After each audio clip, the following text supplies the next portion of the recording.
Alright. Thank you all for joining me this evening. Sorry about the little bit of a delay. I was just trying to get things a little bit more set up. So it's a little bit more, how should I shouldn't say accessible, but at least somehow a little bit more observable than, I don't fucking know, whatever. Trash stream for trash streaming, that's all you need to fucking know. But here we go. How about I scooch my face on over here? So it's a little bit easier to see. Oh, it's like you can fucking see what I'm looking at. Da, da, da, da. Fucking love that song. Hella nice. But if you can't see what we're actually going to be looking at, I actually kind of want to start off with a little bit of a, how should I say? Maybe a little bit of a exploration of some possible things to come into the future. Not for my particular stream now. After 6 years, there's... Don't worry about that. But when it comes to ESO, there's actually a potential new player in the category here that I think you can all deduce who that very person may be. It's actually Pink Spire. No. It's actually Asmongold, potentially, since he's expressed interest in a new MMO in a fashion. Although I think right now he's planning on playing Metro Exodus. I think is what it says on his Twitter. But that's it's a topic for a different day. For a different day. I'll go ahead and let our character sit here in the meantime. It's strange how these benches, out of all things, actually manage to stay properly attached to the floor, while my damn crafting benches on the outside of this damn hall do not manage to stay on the floor. But I'll show you the rest of the manor later, although I'm pretty sure the majority of you, the majority being the fact that it's only me in here, I've seen that place a million fucking times. And actually... Okay, yep, everything's okay. Get out of here, bot, I don't need you. So, let's go ahead and actually watch this video. This reaction of a video by Nixium where he recently got into Elder Scrolls Online and made a reaction video after 2 weeks. So I thought I could actually take two birds out with one stone, since Nixium video has things that you should be correcting within it and require a little bit more veteran's perspective to actually get the information right. And then Asmongold says things that are wrong, even though he's never really played it. But you know what? I ain't gonna be too salty about it.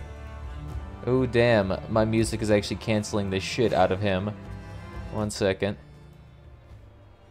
I don't know. Should I just turn that off? Yeah, I should probably just turn that off, because the dude has background music on his own thing. Amnesia? Yeah, I've thought about playing one of those games. If people want to see it, maybe I'll do it. Okay, Here we go. Fucking Christ, we gotta stop that. OTC? Not yet. What are your thoughts on WoW population and what the current population is? I understand BFA's population's actually gone down considerably, but I stopped playing that expansion a long-ass time ago. RIP Enhancement Shaman. Hello everybody, my name Looking is frosty Nixium, there. also known as Jarl and Thoriel, and welcome back to another exciting video. Got a little Nord heavy armor. He has a tabard, that's cool. Online. So, like, you look at that armor. I want to go ahead and just pause right here. You guys love it whenever I pause on videos. So damn, less than 30 seconds. You look at this armor. It looks pretty cool. Now, does this armor look badass enough for me to want to waste 1,000 hours to try to get it? Try more like it would take you less than a day to get. Hell, someone could craft that for you and then send it over. Hell, you don't even need to craft it per se. You could literally just get the motif for that piece of armor set, that Nord heavy armor, put it on an outfit, and then wear that outfit. You don't even have to craft the armor per se. You could make effectively a costume of that armor. It's certainly not a high tier armor like AMD's brand new Bloodforge or the... God, what are those called? Like the ones from the brand new high-end dungeons that take ages to grind. This one, literally, you can pick up a book from a backpack and you know it instantaneously. No, not really. But it does look good, which is a start. Used to be everyone's go-to armor back when the game launched in 2014. That and Imperial Heavy. Those looked pretty damn fucking sick. Okay. Thoughts on the game now, so far? I know what you guys are thinking. You guys are thinking to yourselves, Nixium, I played that game when it came out, and it sucked. And you know what? Yeah, you'd be you're right. It fucking sucked. Okay, so Elder maybe now Scrolls it's good. Online had an absolutely terrible launch, and hey, we all know that. But since... Well, to be fair, the launch was filled with bugs, and that's what caused a lot of people to not be able to progress past certain parts, and that's what pissed off a lot of people. But now the name of the game these days is performance, but even then, that's still mostly fixed. Since then, ZeniMax Entertainment has put a lot of time and effort into patching the game, fixing issues, adding more content, and so I decided he's to doing give good it there, another taunting chance. all I've those been little playing bugs. it over the past few weeks, so I wanted to do a video where I would share my thoughts on what I like about the game and what I dislike about the game, and maybe offer you guys a potential new MMO to explore. I just want to say, holy damn, I don't remember using those type of tactics where you just left-click spam all the fucking mobs to death. Although, to be fair, nowadays, when it comes to balancing, this game heavily incentivizes you to use light attacks when you're weaving all of your abilities. I'm not sure if they recommend necessarily just like a fucking windshield wiper, but that's just me. If you're in the market to explore another MMO. So let's jump straight into the positives, which no one really about is the these game, days. Shall we? The first thing we need to talk about in this game is the character customization. Now, I'm not talking about creme de la adjusting the nose and the mouth and all that crap. That stuff's fine. But I'm talking about being able to create any kind of character that you want in this game. Elder Scrolls Online is more of a true RPG. Are you sure? Can I create a cripple? That you can really Can it be in a wheelchair? I don't think so. Character that you want. Do you want to be a badass wizard who uses staffs and wears heavy armor? Yes. You can do it. What? Lightning bolt. Do you want to be a rogue that heals people while wearing light armor and like a robe or something? You can do it. The game really lets you be anything, even some weird combination. I think that's cool, right? That's obviously cool. But let's be honest. Nixim is right.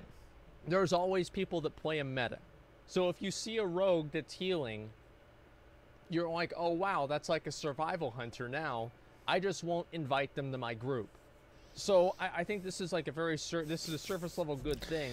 But in an MMO, like I think there's a very unique thing that happens in MMOs that is not really as present in games like Diablo or like Path of Exile. Whenever there are obviously like the best builds, but you don't necessarily have to play those. The difference is that in MMOs, you have to play with other people. And whenever you involve other people, the group's needs come before your own. And even if that's not something that you feel, the other people won't invite you to play with them if you're not going to put your best foot forward to make your character as good as possible. So I don't know really if that's going to work. And it's the same as like WoW, right? Where like if a character or a class or a spec has a bad like perception in the community, then everybody's going to fucking hate it, even if it's not actually that bad. So when it actually comes to metas in this game, what usually a lot of people... No, I'm watching somebody who's watching video, so I'm watching a video where someone's playing ESO. You see, this is level of metaphysics that can't even be potentially possible. But hey, what's up there, man? So, when it comes to actual metas within this game, and things like how should I say, Nixium's talking about a Nightblade healer. And the thing is, when it comes to this game, there is many ways ahead to potentially heal somebody. Hell, there's even potentials for a stamina hero. So think about it as like a warrior in World of Warcraft, able to heal a group. It's very hard to do. It's very challenging to do, but it is potentially viable. It just requires the right build and a load of patience. Don't mind me censoring myself here. I don't want to get demonetized or thrown off YouTube. But when it comes to metas in this game, sure, there are very pronounced metas when it comes to, say, min-maxing, when you want to get the best heals per second, or the best damage per second, or the best yada yada yada. However, when it comes to PvE, there are a multitude of ways to hit really high DPS numbers that would put you on top of the DPS charts for any guild. And that would actually potentially contribute to a higher leaderboard score for competing veteran trials, this game's current raids. So, say if you wanted to go a DK for Stamina class, or a Templar, or a Nightblade, or a Warden, or a Sorcerer, those all potentially could reach the 30, 40, 50k DPS marks, depending on how you build your character with certain skills, with certain champion point selections, with certain food selections, with certain potion selectings. I mean, there's such a high degree of variance with this game that just even listing all of the sets that you can craft, find, and acquire through, you know, trials, dungeons, single-person trials, battlegrounds, the Imperials. I mean, there's probably over 100 sets now these days that you can actually utilize.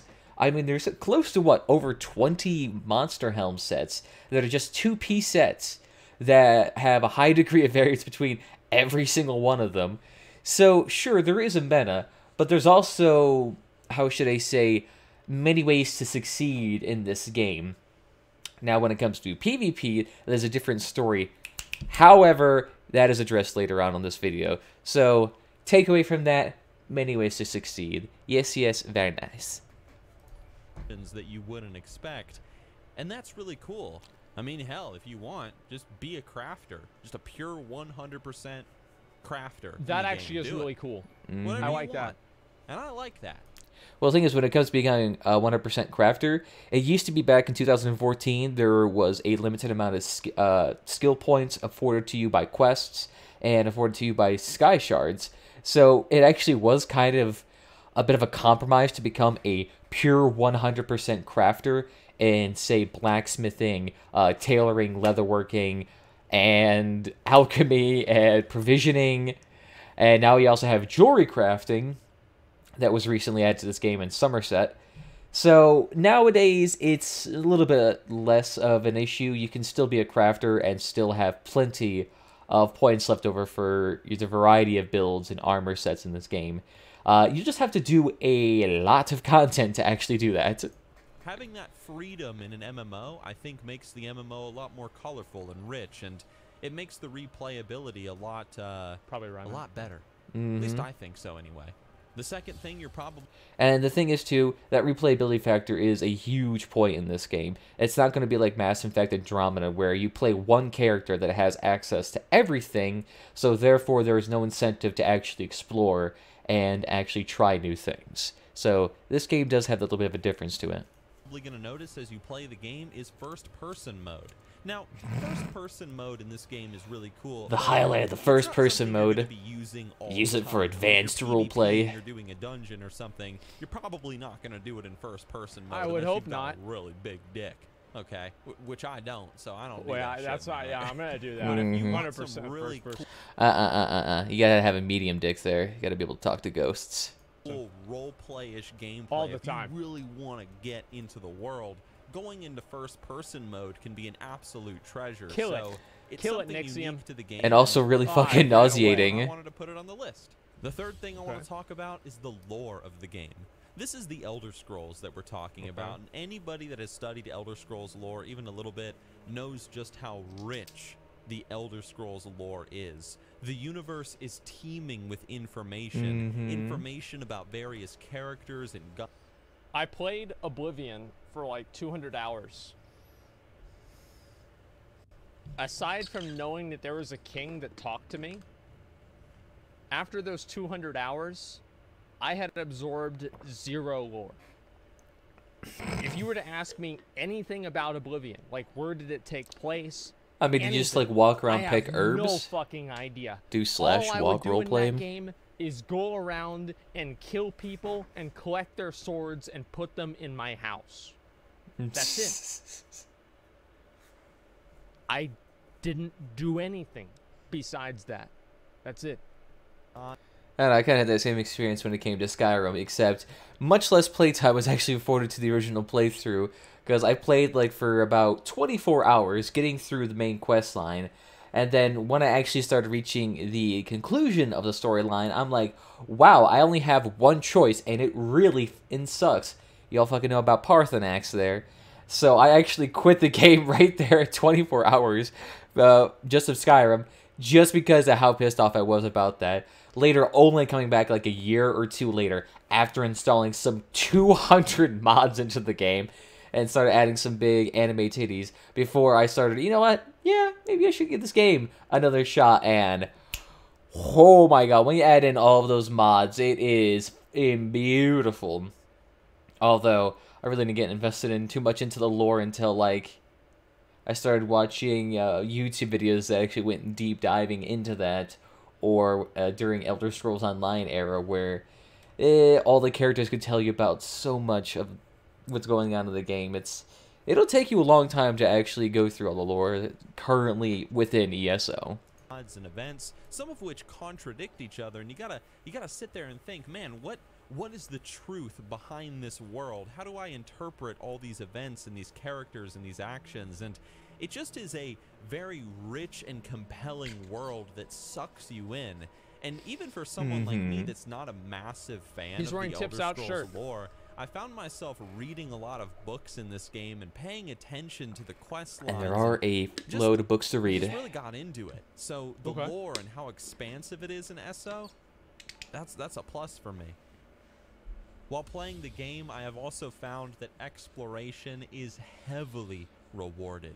You will be walking through the world and you will find quests as you travel. You'll find sky shards, which are used to unlock more points that you can spend to customize your character. You'll find treasure chests and a whole lot more, locations, world bosses, and just a lot of stuff. And that's a real pleasure when it comes to an MMO, especially for someone like me, because I like to explore. I like to go off the beaten path and find my own way. Alright, so there's actually a few things to know about there. That's actually not all of what you can actually find within the world. Besides, let's see, he mentioned the sky shards, delves, world bosses, and treasure chest, I believe. There's also thieves' troves, which contain stolen items that can either be sold, laundered, or utilized at the risk of being apprehended by guards. Or, I believe there's also Psijic portals, so if you actually go to Somerset, do the main storyline, get access to the Psijic Order skill line, you actually do have access to these Psijic portals, which give you special items from the area, special sets from the area, and can actually get you specially traded jewelry, which then you could research, which then allows you to actually craft jewelry itself, as well as providing you with gear and resources. Let's see, what else is there that I'm trying to think of? There's also lore books. So these are books that have a purple hue to them that actually radiate a special color that you can find throughout the world. And all of these contain unique and interesting stories. Lusty Argonian Maid, Dwemer artifacts, ranting and ravings of mad lunatics. All of those are actually able to be found within the world. And the things about those lore books is that if you collect enough of them, you actually do get more and more access to various skills within the Mage's Order skill line. So, for example, on this character, if I go to Guild and go to Mage's Guild, this is actually increasing the rank in Mage's Guild. Collect special lore books to increase your rank in the Mage's Guild. Sorry if you can't see that. It may be a little bit obscured, maybe a little bit tiny, but I'll just read it out to you. But as you can see here, you have access to 4 skills plus an ultimate, and these skills also have a morph, so these morphs can actually make the skill go in 2 different directions. So effectively, you almost have roughly around 8 skills and 2 ultimates to choose from, as well as access to passives, especially this pervasive will passive that allows you special dialogue options within the game. So the exploration in this game is even tied to your skills, which then ties into your quest. I mean, the level of depth you can achieve in this game by exploring the world around you is massive. And the thing is, too, if you also get a rare item, say if you get a CP-160 Mother Sorrow Inferno Staff with Sharpen trait, that thing can be sold for a very pretty penny, let me tell you. So having an MMO that doesn't hold your hand and you can just go out into the world and see what you can find, I like that.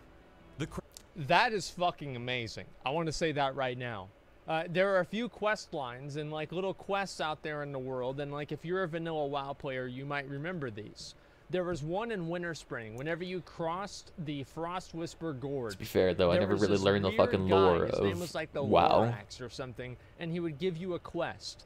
There were other quests in like Tanaris where you had to help a turtle get all the way back over to Gadgetstan or whatever the fuck, right? All of these little quests were that they added a certain amount of vibrance and life to the world. And now I don't really think that we have any of those. Like there's a few quests that are just like, you know, like maybe we can go out of our way to do this. But I don't know if this is just like an outcome of data mining or whatever. But I do feel like there are a ton of like, the mechanical chicken was another one. Excuse me. Sorry, I have like a lot of, I don't know, I have like weird stuff with my throat going on. But the thing is, too, you have to remember, when it comes to these Delves world bosses and the... I'm trying to remember what the special name is for, like, there's basically a Delve Plus, where it's like a miniature dungeon for a single person. Rather, it's technically for a group, but a single person can complete it if you're skilled. And all of those all have have quest lines associated with them that can either be found within them or are at the kind of entrance, and it's like, oh, I need your help. My ally's in there getting his ass eaten by a spider. Can you please help me? Or something like that. There's a lot of really creative ones. I know I'm just being very simplistic here.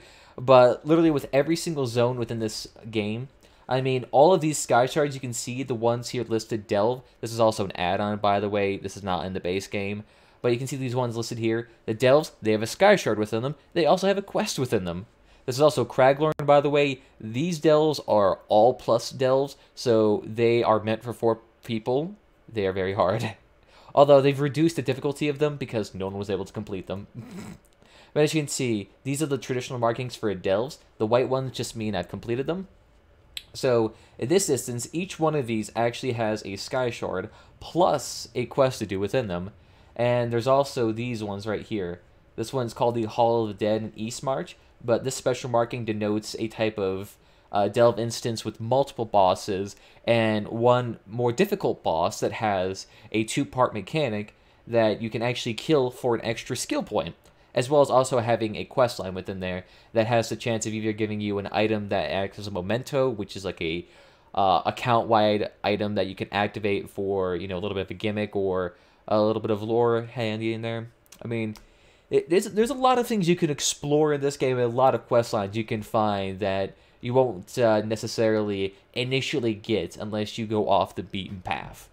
Which is why I talk oddly sometimes. I do apologize.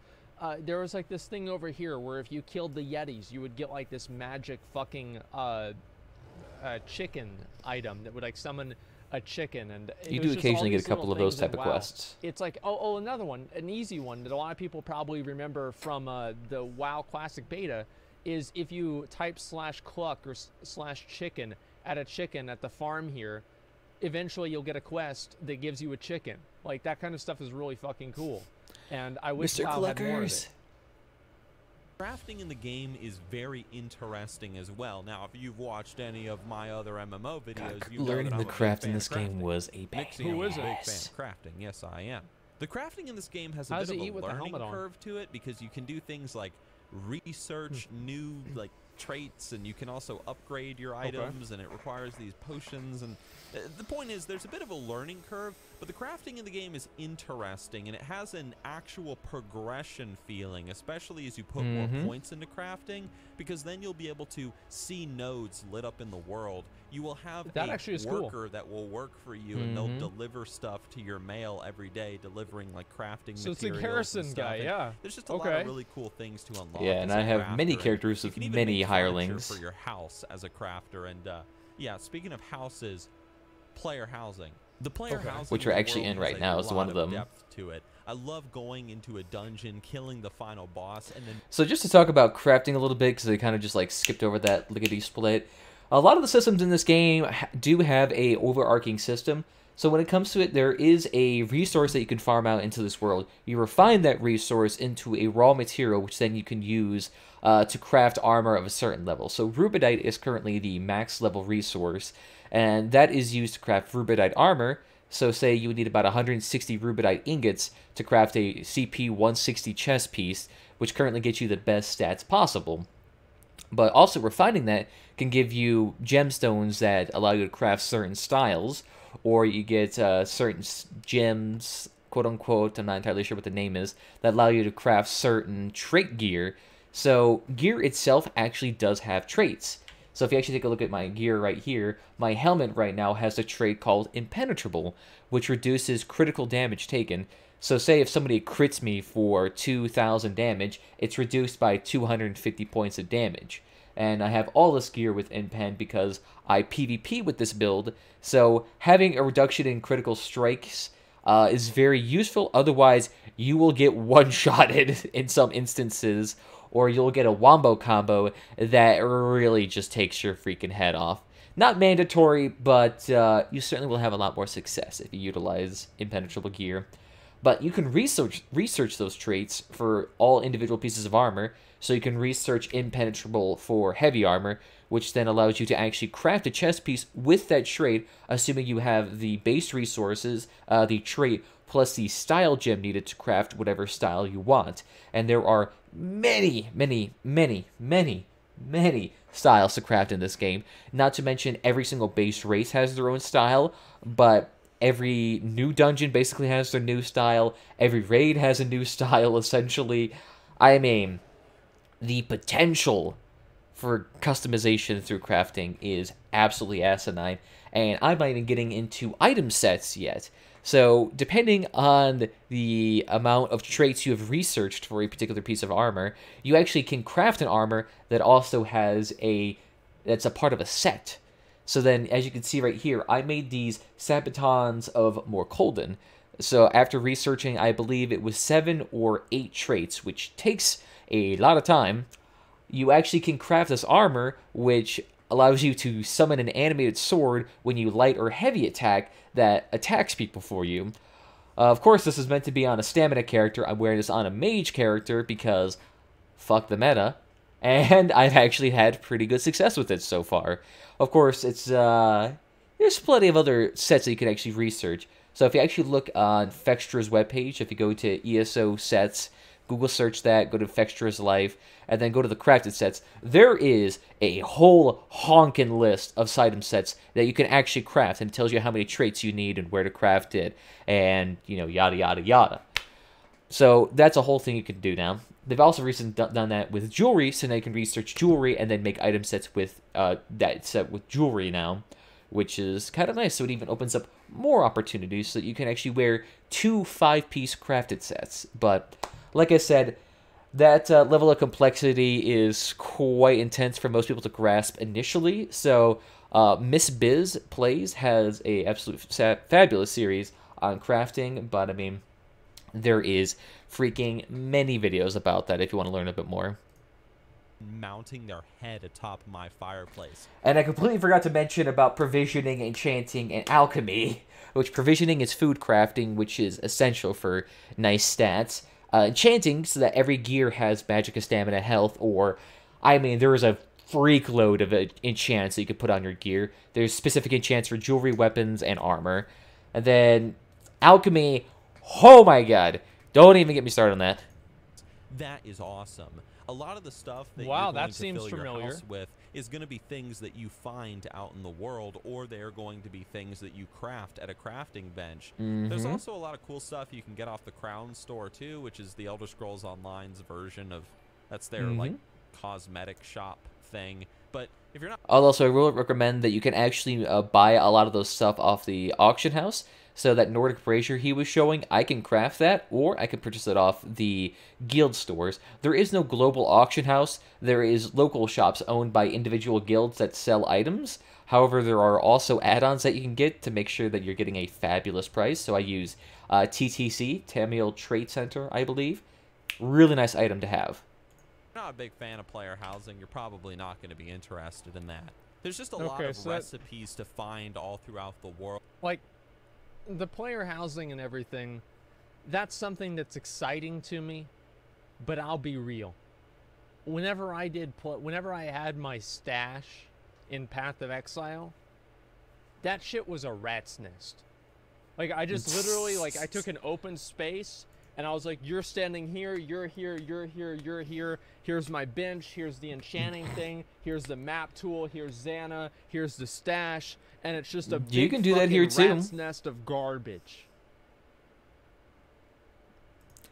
I mean, you can do that. That isn't like But, disallowed like, here. I mean my stash and Path of Exile specifically.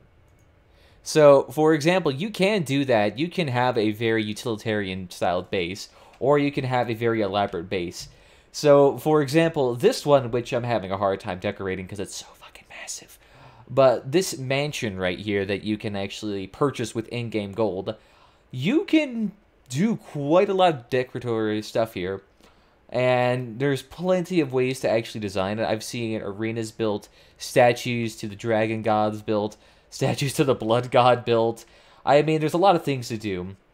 And when you start dealing with houses these big, you can actually invite people over to even have guild role-playing sessions, or how would I say, even guild tournaments or dueling tournaments. I've seen a lot of stuff done here. So here's just a fraction of my house. You can see the Nordic ruins that we just came out of, where the Draugr would typically be. And then we also have our freaking Jarl's Hall here, that nice 6-story behemoth with 2 guard towers, which you can both access, as well as a large patio here, which I've set up my guild bank, or not my guild bank, my banker right here, so I can access my bank at all times. You can also get a merchant, so I can put that anywhere within my house, and then I can access potions to buy, lockpicks, sell, useless gear I don't need, a lot of stuff. And then over here we also have, cooking stations, enchanting, woodworking, clothing. Here's a storage that you can get for all of your houses that's similar to a bank, but slightly different. I use it to store extra furniture pieces. So, for example, I have currently, let's see, how many of these do I have? I have 10,800 thrones here. Don't ask why I have so many of them, but that's also another potential you can get here. And then you got your horses here that you can kind of show off, be like, oh wow, you see this nice Imperial horse that I got through the Imperial's Collector's Edition in 2014? Yeah, peasant. So you can do stuff like that. You can do a lot of stuff like that. I'm gonna sit on my stool real quick while we listen to this video even more. I'm sorry also for stopping this video every 10 seconds. We're only halfway through, don't worry. And there's lots of different ways to decorate your homes, and there's tons of different homes to choose from with many different themes located all across the world. And it just the game just has a nice variety when it comes to its player housing. The world is also very interactable, and what I mean by that is you can pick up objects, you can search in barrels, you can sneak into people's homes and steal things, you can pickpocket NPCs, you can kill NPCs if you want. I like that. Leads to some really interesting. You can even pickpocket the guards if you want to, if you got big balls. Scrolls Online feel very different from other MMOs that I've played. For example, you can play as an upstanding warrior who does no wrong, and you go around and you smash bad guys' heads in with your axe, or you can play the game completely Be different. them good role players. You can be a backstabbing rogue who sneaks into people's homes, steals their stuff, assassinates them while they sleep, and then have a bounty on your head where you have to sneak around through your towns. And you only have a bounty off your head if you're a crap rogue. Underground thieves guild-esque bases beneath cities. It's kind of weird whenever he's talking about this kind of stuff, because you think about all the different parallels to WoW. Like, WoW used to have all of these things. You killed Onyxia, Onyxia's head went on Stormwind. You killed Nefarian, same fucking thing. If you're hated by a city after you've killed a bunch of stuff, you've got to sneak by there all the time. All of these different things, like, I really wish That's they still had really more of them. And similar, like now, it's but just not kind the case of. at all. It's very disappointing. Yeah, fast forward to your BFA. stolen Yeah, I know. goods, and you can also get bounties cleared off your head so that kind guards of will not kill you on sight. And it's kind of different in this game. You can take anybody's items off here, but there necessarily isn't a reputation system where if you're consistently a criminal, you will eventually be banned from certain cities. That's not true within this game necessarily. You can steal items, get caught, assassinate people, get caught, and then the guards try to kill you, which they hurt really freaking bad, and they will snare, stun, and whip you to death if they get the chance. So you gotta be slippery as butter if you want to be a really crappy rogue. But at the exact same time, there actually is a decent amount of profit to be made from it.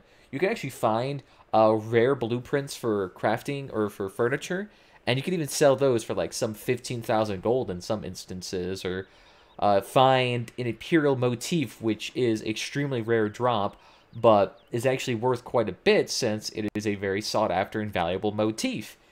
So there is a decent amount of value to be had, as well as also getting just treasures that you can sell for a profit. It really makes you feel like a rogue. It makes you feel like an... Oh, and on a side note, you can also, since you interact with these lenders here and the fences to sell your items, you actually also level up a Thieves Guild skill line, which is more like passives, that actually make you better at sneaking too. Assassin and a thief, if you go down that style of gameplay, and that's really cool. There's a lot of replayability because of how interactable the world is, and I love that. In regards to PvE, something that I've been doing a lot of is I've been tanking as Jarl and Thoriel. And tanking for me in this game has been a lot of fun. The tanking for me has been really cool because of the fact that it's not just tanking. AoE taunting nonsense that you see from other MMOs. It's a lot of single target. It's out of stamina, heavy attack. It's just a lot of running around, and it requires a lot of paying attention, and I like that. It's a nice shield. As a tank, I'm also buffing my allies There's all a lot the time, better shields too, to be honest. Protected with shields and whatnot, and the tank experience really makes you feel tough. It makes you feel like a tank, like you're running. Alright, so just one quick thing. In this game, there is a meta, not really a meta per se, but the average tank tends to be more of a support towards the DPS. So they would do things like they would be running a crushing enchant, which reduces the armor of bosses and minions. They would also be trying to hold the NPCs in one particular location to improve the DPS and make it easier to hit with AoE abilities. And they would also occasionally provide synergy abilities that would increase their DPS. There's also, there's not really a defined path for tanking in any regards. It's just be able to taunt something and you're a tank. After that, you can pretty much do whatever you will. If you want to be an assistive healer, good, go ahead and do that. Want to help out DPS? Throw guard on, guard another DPS so they don't get one-shotted if they're super weak, as well as also give them minor force, which increases their critical damage, so then now you actually passively increase damage while also protecting the DPS. Or you can run a kind of like a Magicka tank that allows you to shield people while also slowing the NPCs down while providing a shield to yourself. I mean, the complexity when it comes to potential build paths for tanks is asinine. And Nixium, while not saying he has scratched the surface, there is quite a bit more depth than I believe than he can articulate in a 23-minute video. Around and you're actually a part of a battle. And that's good. I enjoy that. Now, I know there's also different tanking styles if you're PvP tanking. Shits about PvE. It's all about the PvP, man. And the PvP in this game is absolutely fucking incredible.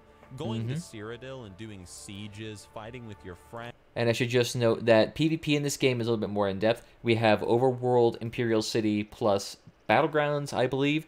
So, Overworld is like Guild Wars 2. You take keeps, you crown an Emperor. Battlegrounds, they're Battlegrounds, except it's 4v4v4, so 12 people on 3 teams, and then Imperial City is like a free-for-all zone with smaller objectives mixed with PvE elements. And like timing abilities off of each other. So see, that's what really matters is like the mass coordination is really fun sometimes. Is that, like, all these other nice little goofy fucking bullshit things is, oh, wow, you can eat a fucking chicken leg and break into somebody's house and go do bounties and all this other bullshit. Detroit Become Human. I mean, like, yeah, that's cool. But, like, really, like, whenever you log on and you've played the game for a month, like, what do you log on and what the fuck do you do? And, like, I've been doing a lot of BGs. Is what I care about is, like, the emergent player behavior. This is what fucking counts. So cool. Defending keeps and attacking Rank them. 28 on the leaderboards. And I've even crowned an emperor in this game over on my stream on Twitch. Yeah, we got together and we captured all the keeps around the Imperial City and we crowned an emperor. The point is, and that's pretty damn fun. We actually do it. It's fun. However, there's still a lot that could be and you said earn about a lot of PvP, rewards and doing I'm that gonna too. talk about that later. Now, the final thing that I want to talk about is the combat points. There's so much more complexity to the PvP than he's able to actually articulate. Well, here's how it works. when you hit level 50, which is the level cap in this game, you continue to level, but you level by getting champion points. You progress in power, essentially. You can then take these points and you can spend them in these various trees where you can increase the healing that you receive or how much damage you do with your attacks. And essentially you just make your character more and more powerful. Actually a fucking bear that you get. Now, the cool quite a thing few about bears in this game too. Point system, and the reason why I like it, is you get these points by doing anything. You can get them through crafting, you can get them through doing dungeons, you can get them through PvPing, or my favorite is you can get them by leveling alts. You see, once you unlock these points, this champion level system, it also unlocks. Oh yeah, that's right. This is where he got the information wrong. It's a reward for hitting level 50. That's and really now, good. all of your alts, you can put these points in where you can make your alts even more powerful so that your alts can smash through the levels even faster, while at the same time gaining more points. So that's for like the heirlooms, CP system, except for you through get doing something out of it quests for your and main. battlegrounds and yada yada yada.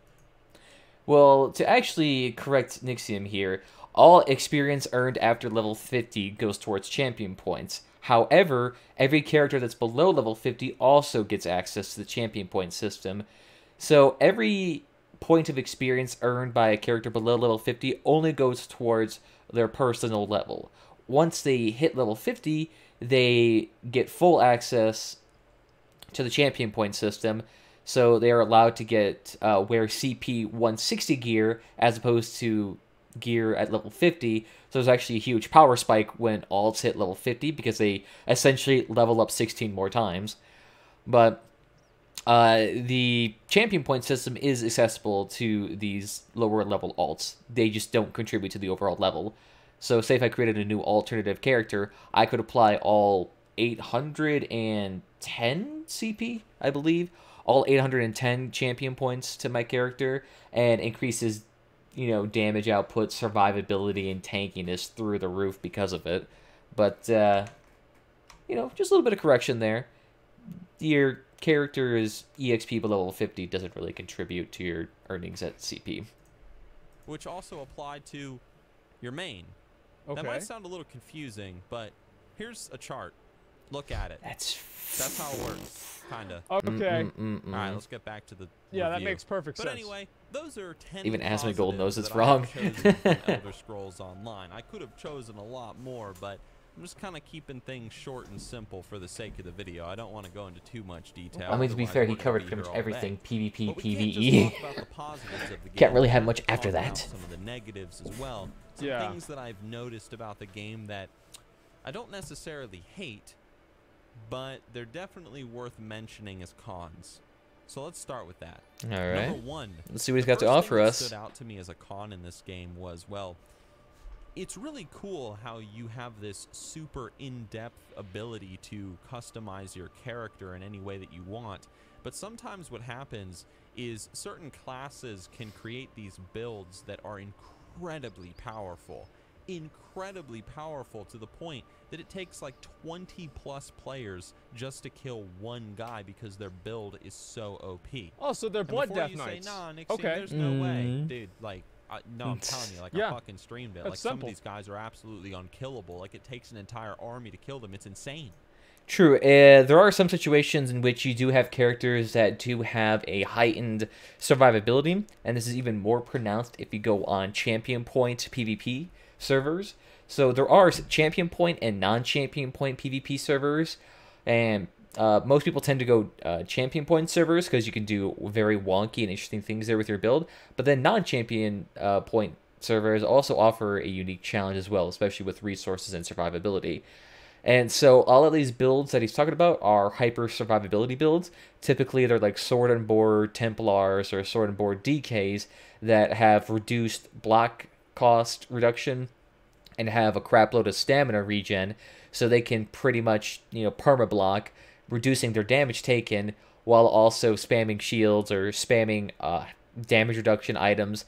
They're basically meant to be bullet sponges, except when you do that, when you add in hyper survivability, you also reduce your ability to be offensive. So while you can be this really beefy and annoying tank, you also reduce your damage output considerably to the point where even DPS characters can throw on a hot or a heal over time effect and just ignore you. Unless you stun and slow them, and then at that point, they're like, wow, I'm going to slash roleplay and get the fuck out of here, because you're just being a little shit now. But, onward! It's insane. They're just like massive, like, buff people, and it's crazy. Gotta apply Major Defile, reduce their healing, start smacking them, that's how you do it. Sometimes you can't fucking kill anybody, and yeah, some people are just a little stupid OP, and that that stands out to me on the PvP front. And there are ways to actually deal with those too. Awesome. I think so. PvP. Which actually, there is a way that I kind of deal with those kind of characters. I throw on this flower ability called Corrupting Pollen, and besides healing my allies and allowing my allies to use a synergy to heal them, they can also, well, rather, if any of my enemies stand within this field of healing, they also have Major Defile, which reduces their healing received by 30%. So they have to get out of that field if they want their healing to return to normal. And that really messes over a lot of these builds because they need to constantly be healing, otherwise they dead.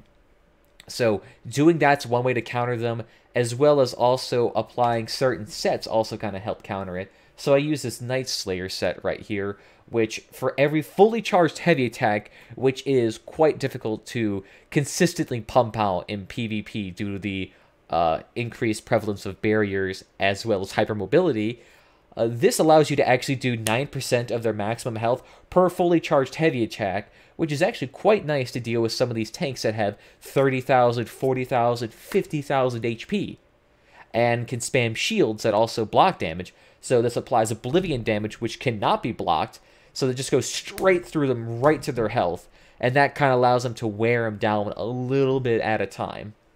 So there are ways to counter them. You just have to be a little bit more knowledgeable on the various systems within this game to actually properly or to effectively do that in some instances. But there's many ways you can, so don't feel like you have to be pigeonholed into a certain build to counter these people. And you could also just ignore them too. The second thing to talk about in regards to PvP is this isn't really like a con, it's just more of a criticism. It's just the fact that I really want to see more come out of the PvP system in El... That's a con. Like, you shouldn't be able to 1v20 people. Like, that's a con. And to 1v20 people takes either an adequate 20 people or an extremely powerful one person. But even then, that's still very rare nowadays. Well, it's like, okay, so it depends on why is somebody that powerful. Are they that powerful because they've put 10,000 hours into the game whenever everyone else has put in like 50 or 100 or 1,000 maybe? Then yeah, maybe we can have a conversation about it. But if somebody is just playing a certain build that makes them innately this powerful, then yes, I would consider that a huge fucking con. Absolutely. And that has been an issue in this game in the past. I haven't done overworld PvP in a hot second, so I haven't seen very many instances of 1v20s. But if you build in a certain fashion and you're able to coax people into a certain room and do a certain thing, you might be able to do this in an inept group. But any of those that actually have like a dedicated healer, doing a 1v20 is very hard nowadays. An old example of a 1v20 used to be a Dragon Knight, a Vampire Dragon Knight, that would spam their healing bat swarm that would deal damage, heal, and would also generate ultimate back when dynamic ultimate generation was still a thing. And those things were absolutely broken. But like I said, that was back in like 2015. These days, it's a little bit harder to do when it comes to most 1v20 situations. It's usually somebody outrunning a 20 group and picking them off one by one as they slowly trickle in, since they essentially stretch out a group. If your group is tightly balled and well-disciplined, yeah, one person won't be able to kill you. Sure, they can throw some trebuchets on you, but, you know, laugh them off, throw fucking purge on, you'll be fine. You'll be fine. It's not the end of the world sometimes when you face a lot of these builds. Unless you're retarded. No, God, I shouldn't say that. Twitch is going to ban me now. Right now in Cyrodiil, you have the whole, you know, sieging keeps and burning down fortresses and so on and so forth. And that's really cool. But something that I want to see going forward is more bases, more ways to siege castles and stuff. I want to be able to like which they scale the have walls done. with ladders. I know that in the next expansion they're going to create things where you can get these legendary weapons to destroy walls in one Oh, hit. wow. And I just want to see more things Okay, that's added cool. to the series. Yeah, they're meant to be Emperor counters, because if you're Emperor in this game, that increases your stats a crap load. To be tapped, and I want to make a video talking about that more in depth. And the final thing that I'd like to say as a con, and it's not really... And I should say they have added things to the overworld PvP. Like I said, the aforementioned Cyrodiil, the Imperial City, actually did add a dynamic to the game as well. Added another area to play within and to earn Telvar stones, to buy new item sets, to buy resources, to buy costumes, to buy a whole lot of stuff. They've also added in gates that you can destroy, that people used to bunk inside and do very insane tactics. There are bridges that you can destroy and utilize within this game, or repair to add a tactical advantage. I mean, there's plenty of things to do. See, you got another mile gates here. They've all been destroyed, probably because everyone's too damn lazy to repair them. They don't want to fix them. It's too hard. Doing work's too hard, but you can. There's certain things you can do. There's also these towns you can capture that add strategic points to reinforce certain areas. So they add a little bit more of a tactical edge to certain areas that you can now capture. There's also these resources that you can capture that benefit the keep, make it stronger, or if you don't have any of them, that cut off the supply routes and make it extremely weak and vulnerable to attack. There's a lot of things you can get and do in Cyrodiil. There isn't as flat as people like to think. It's just a lot of people play it flat because they don't want to group up and coordinate on Discord or TeamSpeak or Ventrilo or Skype. And they just don't want to do that. But there is more depth to it than people give it a thought. Oh, shit, 1 second. I accidentally muted it. Depending on who you are, but We'll see. the end game is very grindy. Because once you hit level 50, it's just a grind to get those champion points. And although Well, to be fair, you're leveling. Point system is You could say that about interesting leveling, and too. cool, Leveling and is a I grind. genuinely like it. For some people, it might come off as being very grindy because you get these points by doing quests and PvE and PvP, and maybe you just want to be max level and have all your points and that be it. You don't want to grind 700 champion points, you know what I mean? So What the fuck? that could be a con to some people, Just but to me, Whenever it was like someone one hears day. that. exploring the world and continuing to progress your character, I don't think you're going to see that as a con at all. Well, to be fair, you can earn, dozens of champion points a day. Actually, the first, how should I say? I'm trying to think. CP 160 is the max level in champion points for armor.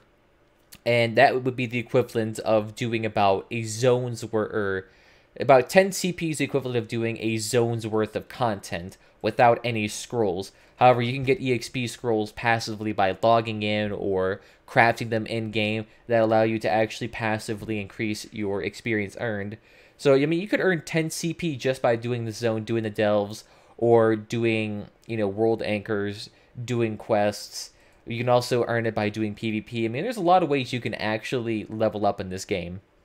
And there is certainly a lot of content to do that, so you don't have to force yourself into going to a certain dungeon, killing 1,000 mobs to level up as fast as possible. You can still do questing. I mean, that's how I leveled up the vast majority of my characters, was by doing questing. So I leveled up this character by going to this area, questing in here, getting to level 50, and then I had 800 champion points, so they instantly got 800 champion points.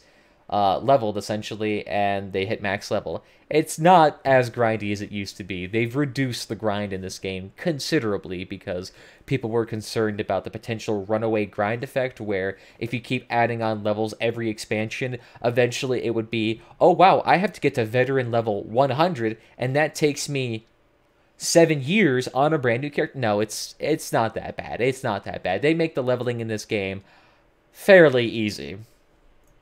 Overall, though, I have had a ton of fun with the Elder Scrolls Online. I've been playing this game And there's a lot of every ways to single level. day almost, playing as my Dragon Knight, playing as my Sorcerer, and just having an absolutely freaking epic time playing with you guys on Twitch. It's I music. hit level 50 on my Dragon Knight. I'm currently grinding out the champion points. I'm doing the veteran dungeons. I'm excited to do trials, and although I'm still relatively new to the game, I think I've gotten a nice good taste of it, and I felt like it was time to make a video like this where I would share my thoughts. So hopefully you guys enjoyed this look into the Elder Scrolls Online and into my mind. All right. Now, would I recommend Sounds like you're having playing fun Elder so Scrolls far. Online and giving it a chance?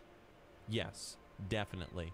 If you're someone like me that played the game back when it first came out and you didn't like it, dude, like right here, this man, is a I was- boss. I was Completely there for changed. the time. I get it. Mm-hmm. But I played it again. There's and I hundreds gave of it bosses another in this chance, game. and That's honestly, I'm one of the having a simpler blast, ones. and I think you'll have a blast too. So, Still guys, difficult I to hope do you in enjoyed veteran hearing my content, thoughts because there is on two Elder difficulties you can do Scrolls for most Online. dungeons. If you'd like to see more Elder Scrolls Online content from me, leave a comment down below in the comment section, because I'd like to talk a little bit more about the PvP and the PvE and some of the systems in more depth down the road, and share my full thoughts on them. But you know, in this video, you gotta keep things like short and simple. Otherwise, this is gonna be a long ass video. Oh, I mean, you But, can make just leave a comment videos down below hundreds of and hours say, long like, "Oh, exploring Nixon, everything maybe in you this should talk game. more It would about take you PvP," or- I don't know. days to do Feel free everything. to leave a suggestion. But either way, guys, thank you for watching. Thanks for listening. I will see you all soon with my next project. And I guess I'll see you in He's on Bleak Rock Isle. I remember that quest zone. I love Bleak Rock Isle. Very aesthetic looking place Okay. there. And I just want to quickly mention, the dungeon boss he was doing there was a part of, I believe, City of Ash 2? City of Ash 2 or 1, one of the two. There are plenty of dungeons to do in this game. You have the Dungeon Finder here. You can do normal or veteran content, veteran being much harder, especially in certain specific dungeons. But as you can see, there is quite a few dungeons to actually accomplish. Even if you just do veteran dungeons, I mean, you can see that learning all those mechanics and doing some of these more harder dungeons like White Gold, Scale Caller, Ruins of Mazatoon, oh my god, that is so freaking hard to pug, which pug means to do with a random group without any sort of coordination. Very hard to do. So there is actually quite a bit of challenging. There is less challenging, and it goes up to really challenging. And this stuff right here is kind of more weenie baby stuff to learn, the basics of it. So there is a lot of stuff just purely in dungeon content to do, and there's 2 more dungeons coming out fairly soon. And then Trials, you have Hara Citadel. I mean, I think you have like 3 or 4 raids within Craglorn, which is the first DLC zone. Then you have Cloud Rest. Then you have AA. Thank you for the follow. Champagne has always been celebrated. There's also for its Mauve excellence. Lorcage, which is extremely freaking brutal. There's also the Clockwork City one called Halls of Fabrication, which, oh my god, everyone was hating that one for the longest time.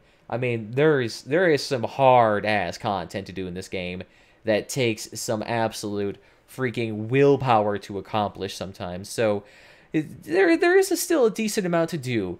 When you've been around for 6 years and you've done all of it, you may feel like you're running into a wall in terms of content, but you could always end up teach new people that come into your guild. There's also single-person trials, single-person raids that you can accomplish. So things like Maelstrom Arena, which is essentially a single-person raid that has multiple tiers to it. Oh my god! Besides the leaderboard competitiveness for that, which is extremely difficult to be top leaderboards for that thing, but actually even doing it requires at least an hour to half an hour. To actually learn the thing, though, takes a long time. But there's actually many ways you can actually complete it. Hell, you can even use sigils on the ground if you're willing to take reduced leaderboard score for it. So if you need a little bit of assistance, hey, a little bit of help there, you can still complete it. You won't be as well rewarded, but you'll still get some nice stuff. And because you do that, you also get special access to certain weapons that modify abilities in particular ways that you can then utilize to craft new builds. I mean, complexity, my dudes. It exists within this game. And there's also 4-person trials nowadays. You also have the one in Craglorn. I don't remember its name off the top of my head. DSA, that's right, Dragonstar Arena. That's what it's called. There's also the brand new one in Murkmire. Is it Black Rose Prison? I think that may be what it's called. Brand new 4-person one with brand new special weapons in there. So interesting things to learn there too. There's a lot of content to do in this game. But let's see what he thinks about this. There's actually more to that stream. This one just cuts off just like abruptly right here. Wow. I don't know. What do you guys think? And everyone's saying, play it, try it, play it, try it. His guild name. His guild name, apparently, I guess, assuming that's green, right? And it's like a combined thing that people are talking. I can't even see it because it's so small on my screen. Draenords.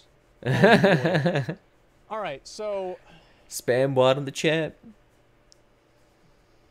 Okay, where'd my face go? There we go. He's looking like he wants to. He's looking like he wants to. I mean, I'm thinking. I mean, do it, man. I played Resident Evil. I didn't think I'd. And it's not that expensive either to get into. I did that because it's not like World of Warcraft in that way.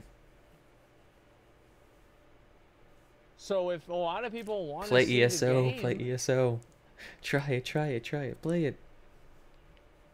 Oh yeah, you could do a Twitter poll to see what actually his content people want. I think that would actually be really interesting because as a person that's played WoW, and I played other MMOs too. But, like, mostly WoW, right? I mean, like, let's be honest. That's pretty much what I've been into. Yeah. So, like I said, that stream just randomly cuts off right there, even though he went on for, like, another 5 or 10 more minutes kind of debating whether or not he should actually do it. But, it's pretty damn interesting. Getting somebody like that into this game, I could see actually being a big help to not only get more people exposed to this game, as well as just him finding a little bit more personal enjoyment with something.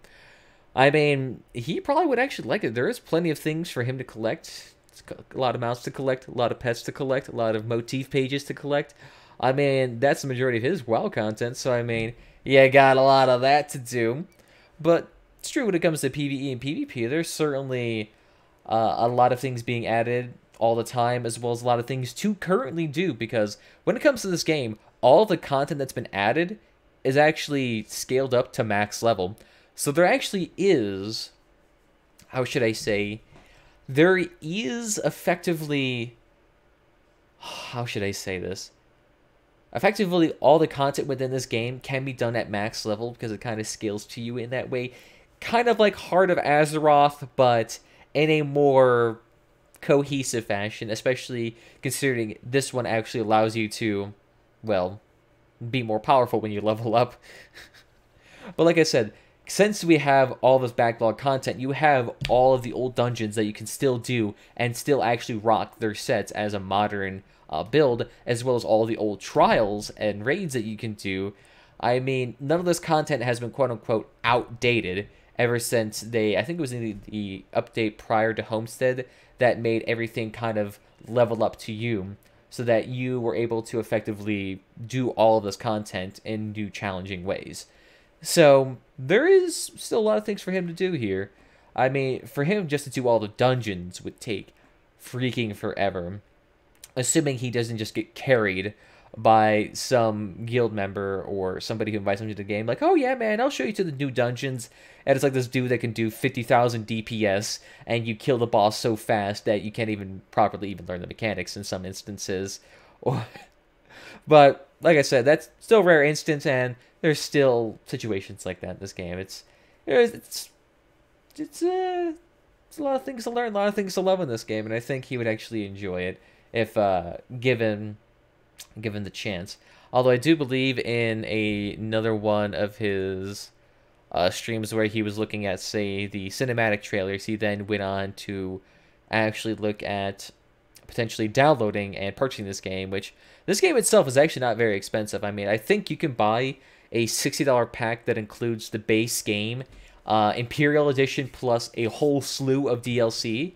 But you don't even have to do that. You could buy the base game, buy the Imperial Edition, or rather, no. You could buy the base game and then subscribe to the game, and then passively, when you subscribe to this game, you earn crowns.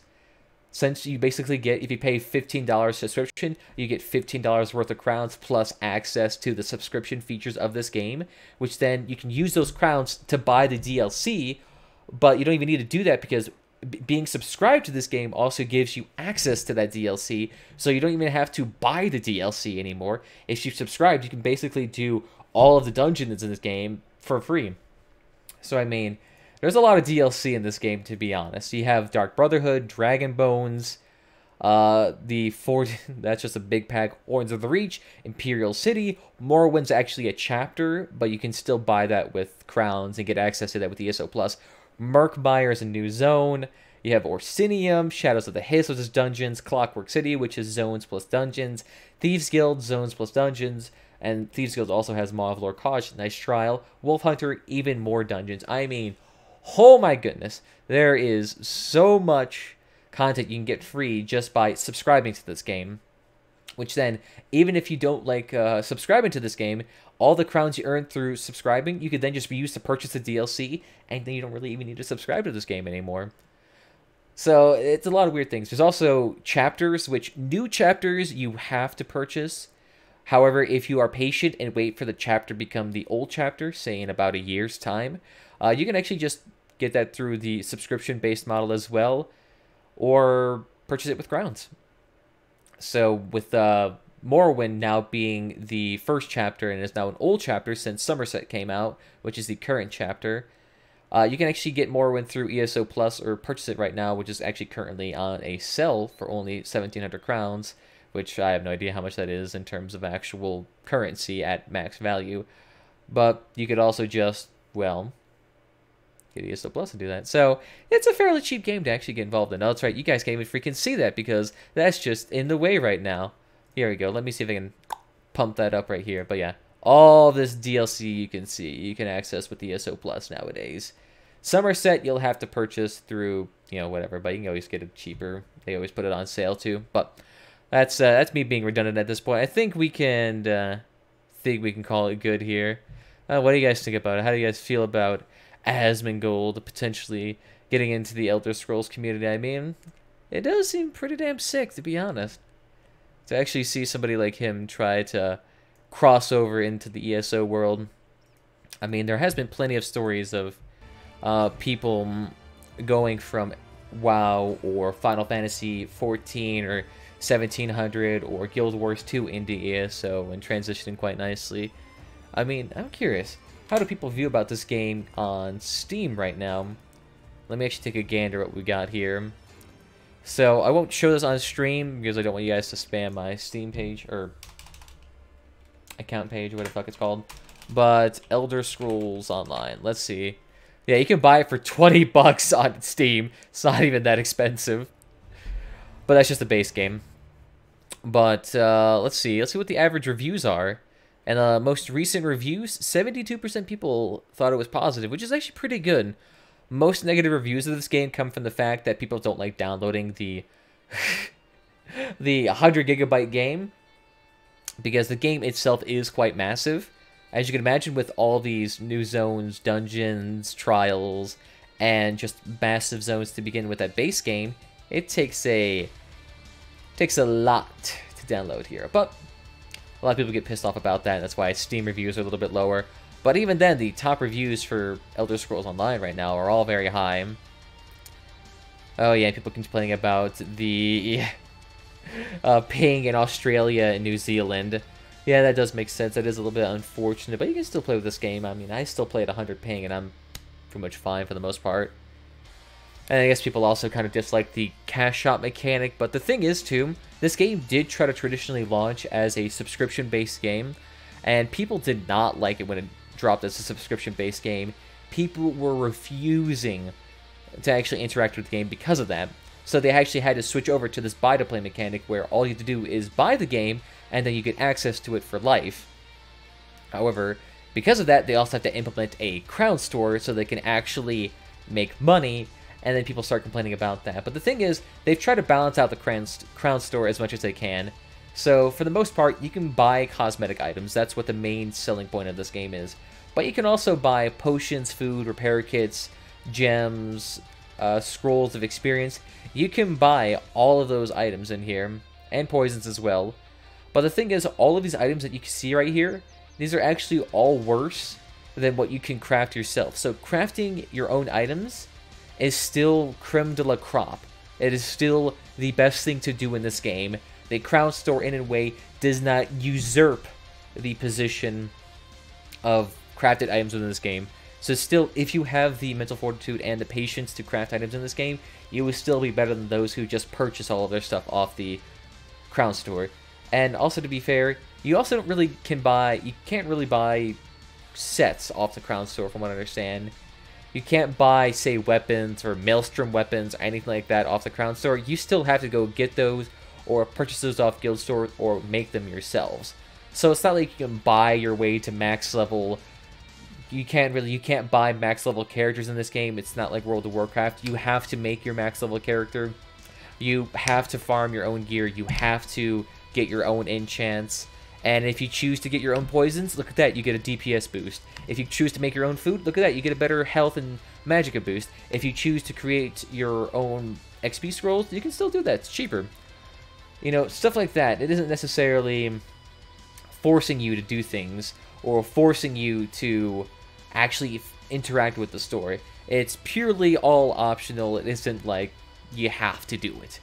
And the fact that people say that it's pay to win or it forces you to do it, it's still more of a misrepresentation of this game. And probably due to lack of actual context and lack of experience and interaction with the story itself. Sure, could it be less intrusive on gameplay? I suppose. But the way it's currently implemented doesn't really obfuscate the need for actual playing.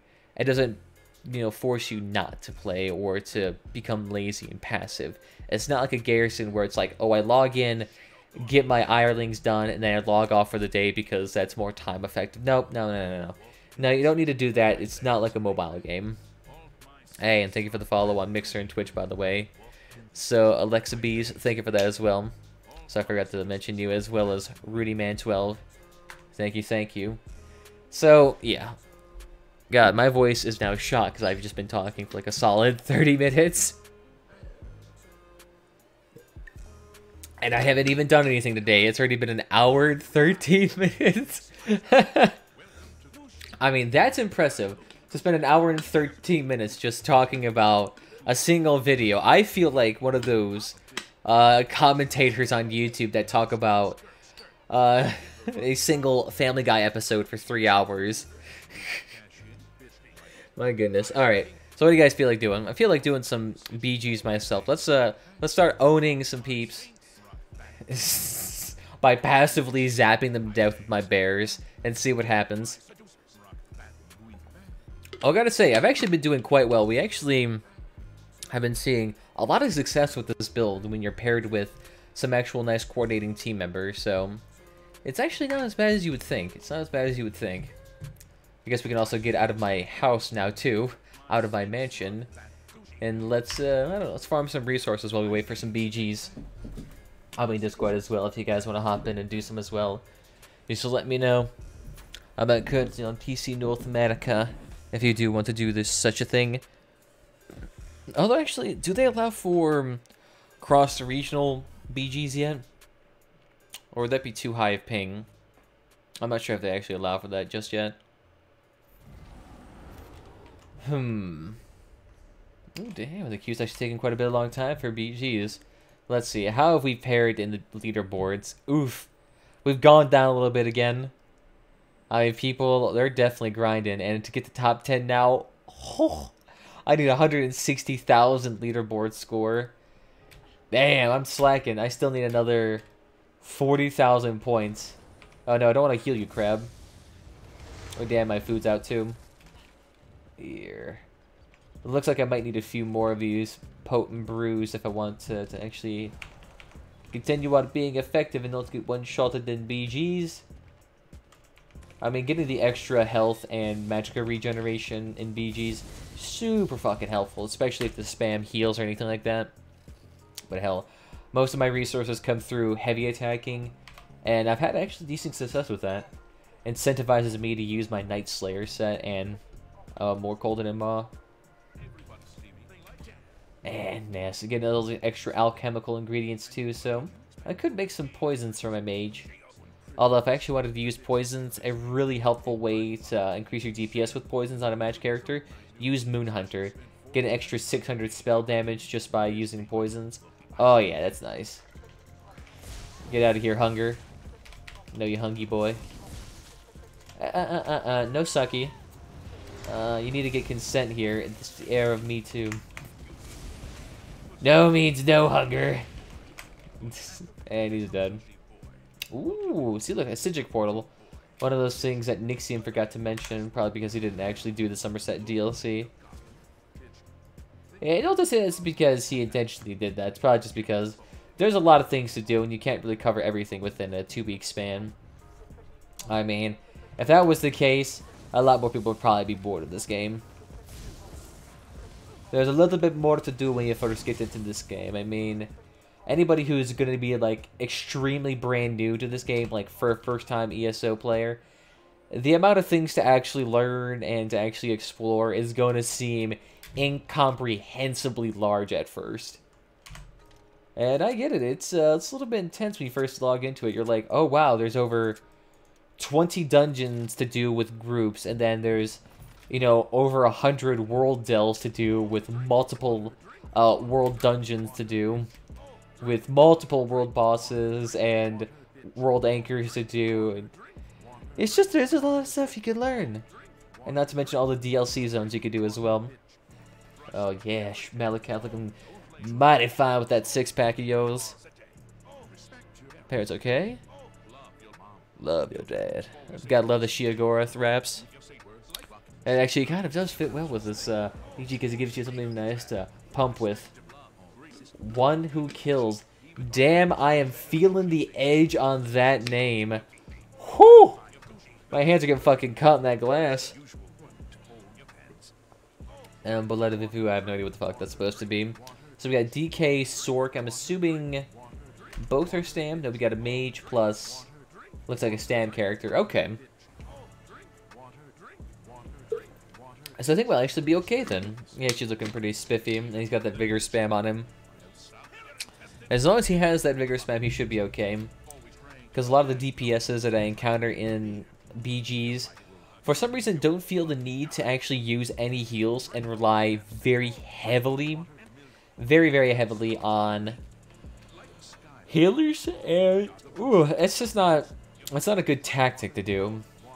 Because if you don't have any sort of self-sustaining healing, or if you don't use dots that heal you, you'll have a hard time surviving at any encounter, especially if there's any more than one person. So try not to get yourself killed. Oh no, oh just kidding, you actually can't kill yourself here. Probably because people were killing themselves at the very beginning for free points. I'm assuming that was like a big thing at first. Come along here, my peeps. I'll try to keep you healed up as much as I can, but I'm actually not a dedicated healer, so... What? Oh, okay, for some reason it just randomly decided to throw me into a loading screen. That's a first. I haven't seen that before. Here, I'm going to try to just hop up here real quick. AA. Let me cleanse that curse off me real quickly. Oh. Okay, get him vines real quickly, heal him up. Whoo, damn it, never mind, I couldn't heal him up in time. Oh shit, alright, let's skedaddle the fuck on out of here. Ah, good. They didn't follow me because they're like, hell no, we can't follow that dude. Orange team is right on our ass cheeks. Alright, so that was kind of our team's fault. We kind of split up. One went to purple, one went to orange. So they just both got picked off, so...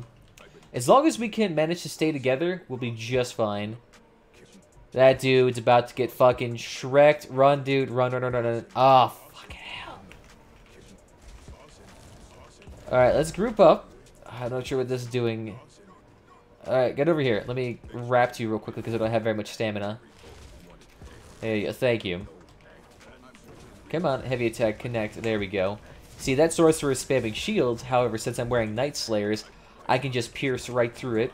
Or in the case of this Dragonite, he just fucking Shrek-ticulated all over that thing. I'm pretty sure I just healed my bear. And orange and purple both dog teamed on the dude. Here we go. Let me cleanse that curse off here. Alright, we need to actually group up because right now we keep dying one by one, so we're always down, you know, an extra person. Alright, heal you size up.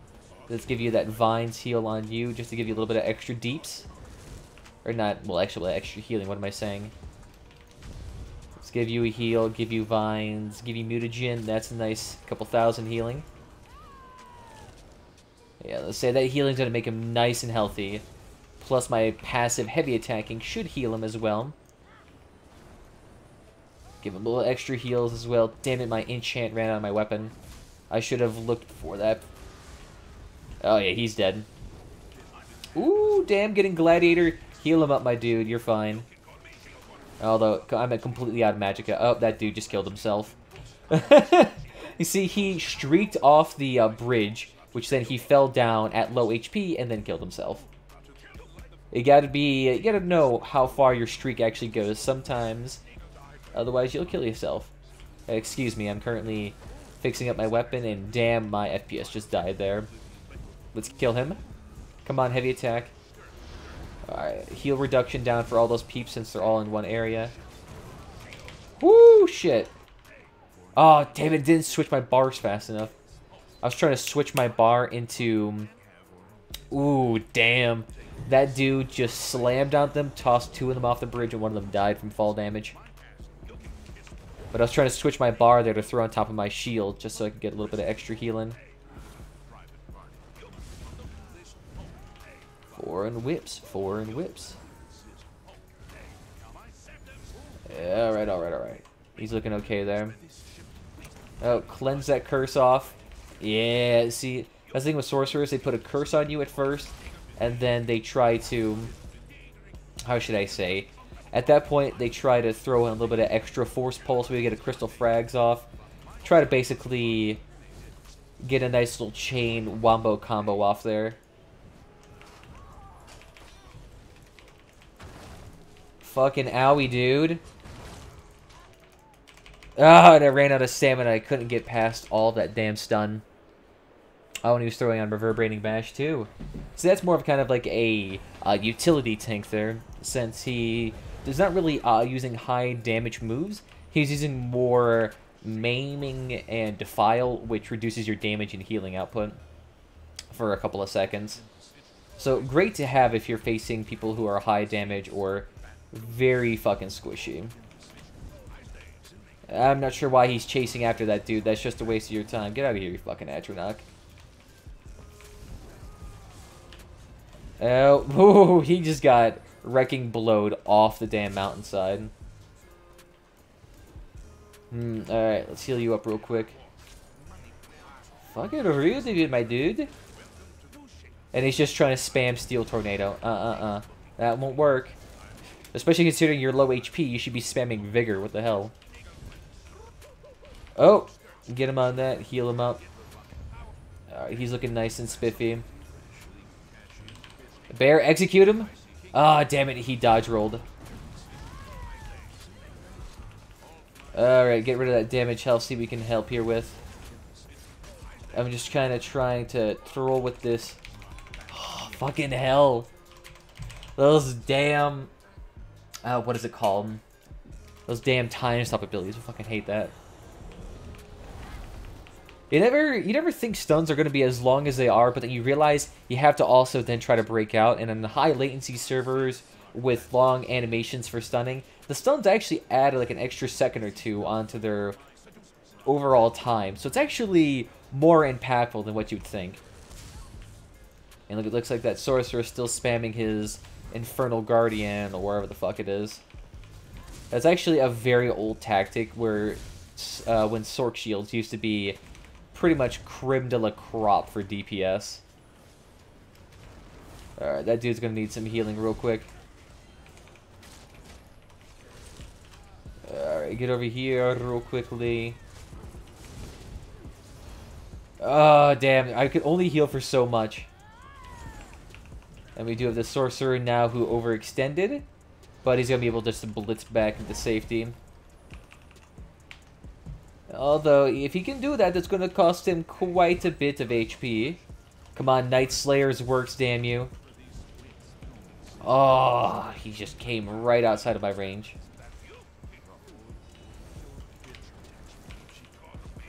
Okay, come on, let's give you a little bit of extra healing over time effects. Let's get you a little bit of extra. That should work for him.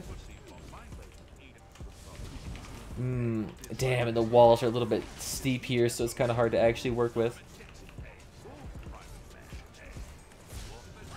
And he's just trying to spam a little bit of extra damage over time effects.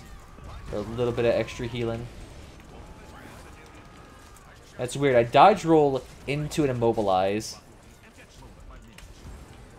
I'm trying to heal him for as much as I can, but everyone is spamming fucking Steel Tornado. This shit is hard to deal with. Alright, I'm expecting a bow user to come out of nowhere and start poking me real quick. Enough lightning user. Sweetness. That bow user should probably try to use something else besides light attacks, because those won't really result in... That won't really result in the highest of survivability plus damage. Unless you have imbue weapon and in a kind of like a skill set that actually heavily incentivizes light attacks. But that is very rare. Oh, come on. Pierce through him. Nice. Okay. Vines on you. That looks nice. Yeah, as long as you get those heal over time effects on him, double stack them, he's going to be nice and healthy. Especially if you get major mending to increase your healing by 30%. That's nice. Get that mutagen on you too. Throw that shield on. Oh yeah. He's got that bow walt. That bow walt's undodgeable. So he can actually live pretty damn nicely with that on. Yeah, I'm not sure why our dude decided to face check 4 peeps at the same time. Not best tactic. Oh, yep, looks like somebody threw on a time stop here. The thing with time stop is that it's technically kind of broken right now. Since time stop actually... How should I say this? Time stop has like a progressively widening area of effect. However, because of its... How should I say... way it's coded in, the area of effect actually is active at all times, the max area of effect it is. So even if the little red circle's growing, you actually are still affected outside of the red circle. Which is either a mismatch with the visual system that goes along with it, or it's a mismatch of actual inner workings. Okay, well he did some decent deep, so he did okay. I did okay as well. He did about 1,000 points less. He also... Oh god, he had 0 healing. Yeah, DPS with 0 healing is kind of sketchy. And... yeah. Yeah. He just didn't do any DPS at all. That happens sometimes, because matchmaking in this game is kind of wonky. Since there isn't a huge population of people who do deathmatch all the time... You kind of have to mix lower end with higher end people, and sometimes you get games like that, where it's just kind of like, we have one dude holding us back immensely. Also, how the hell did I pop up on the other side of this wall? Where the fuck even am I? I'm like developing dementia, I don't know where I am. Oh shit. Battlemaster has a quest for me to turn in. So actually, let me go do that real quick. And actually turn that in. You might as well do it. You get free 2,000 extra HP when you earn about 13,000 HP per game. That's still a pretty decent chunk. You get about an extra 5-6%. Little extra resources there. Ain't bad. Ain't bad. On top of that, I could actually give you an extra free little email set going on here. Oh, damn. They're actually adding in Anakin Skywalker into the brand new... Or not to the brand new, but to Battlefront 2. So that'd be kind of interesting to see how that turns in. Right now, it just kind of looks like they're focused on adding in a bunch of Jedi characters into the game.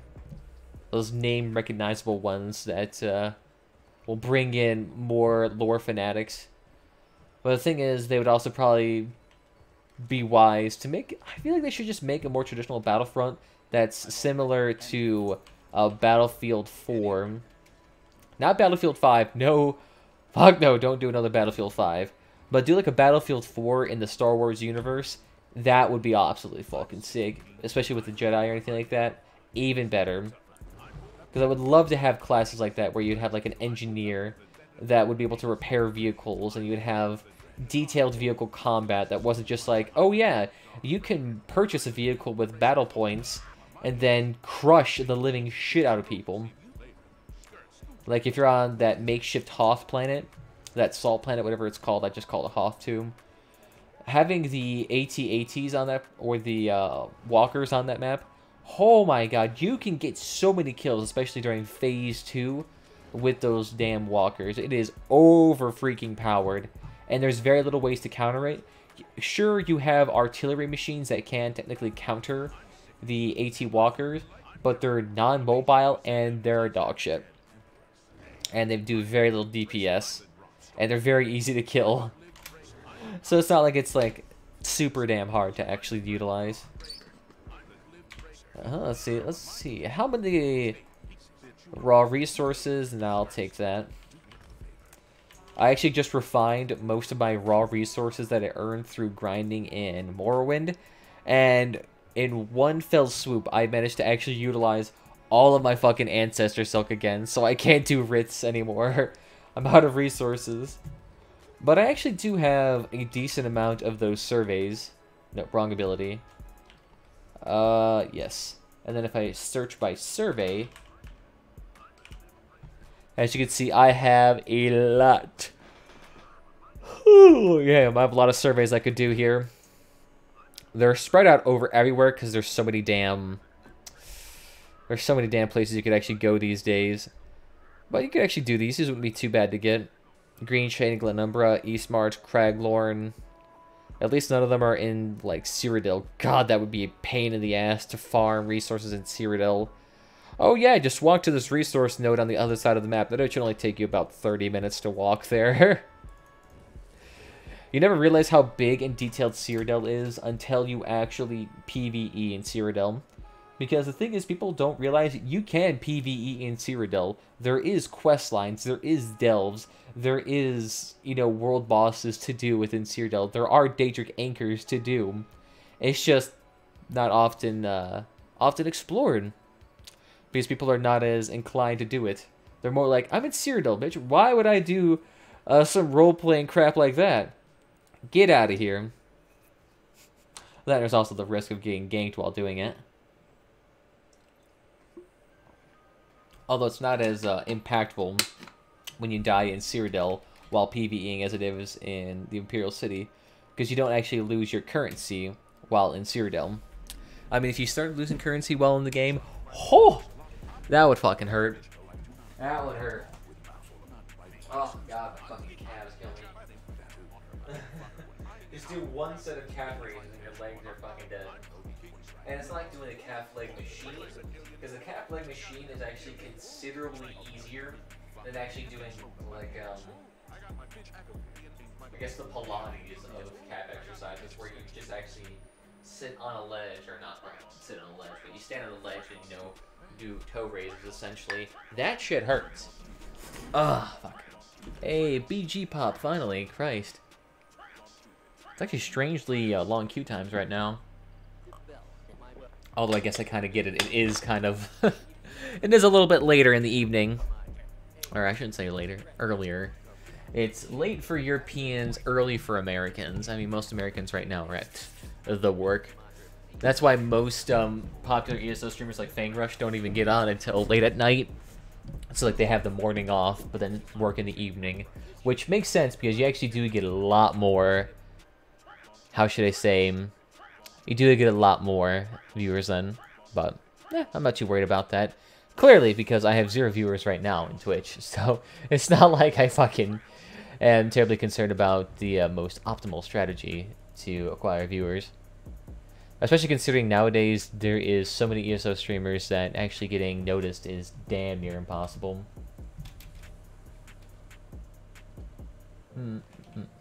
So let's see, we got a bow user here. Yeah, see if a mask on? He actually kind of looks like a, how should I say, he kind of looks like one of those Clavicus Vile minions. I mean, he's about as short too. Got a high elf too, not bad. So we got a sorcerer plus, I'm assuming is a warden or a Nightblade. Yeah, he's a Nightblade. Alright, sweet. Alright, not too bad. Nightblade Bosmer, that's pretty meta Pretty meta stuff there. Who the fuck just called me? Where is that number even from? That's from, I guess, my area, but I guarantee it's a spam call. I've been trying to block numbers, but for some reason, I can't just, like, hold that number, be like, alright, select from a menu, and drop down one of them is blocked. For some reason, I cannot find the option to block anymore. For some reason, they've hidden it in, like, Samsung's damn phone application. So I get spam callers, and I have no idea how to fucking block them. I'll probably have to look up, like, a YouTube video, a tutorial on how to use the fucking Note 5's calling feature to prevent people from spam calling you, and I forgot to summon my bear.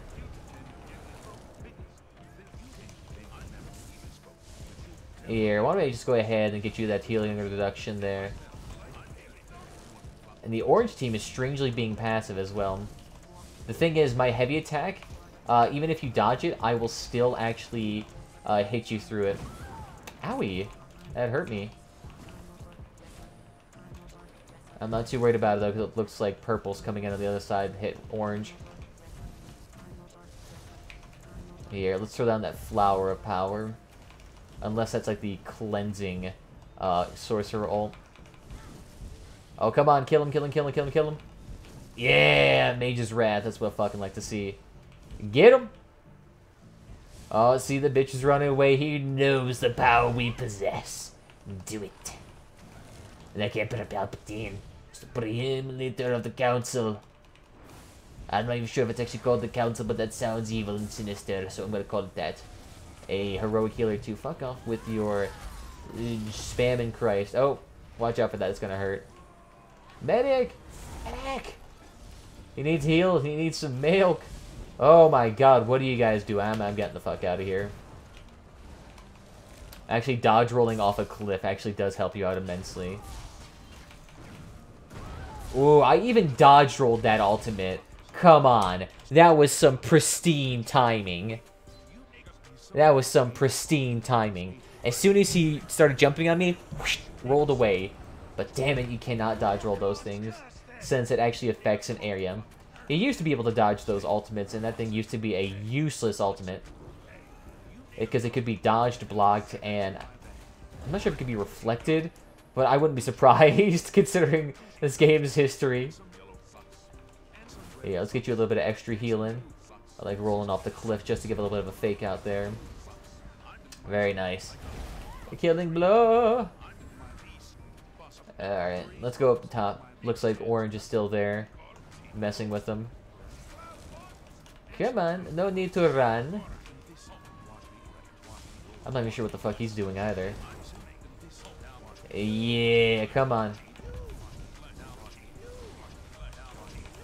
Oh, damn it. I'm constantly getting damn stunned by all these peeps. Let's go ahead and work on you. Oh, shit. I did not actually look at my own health as some dude was spamming execute.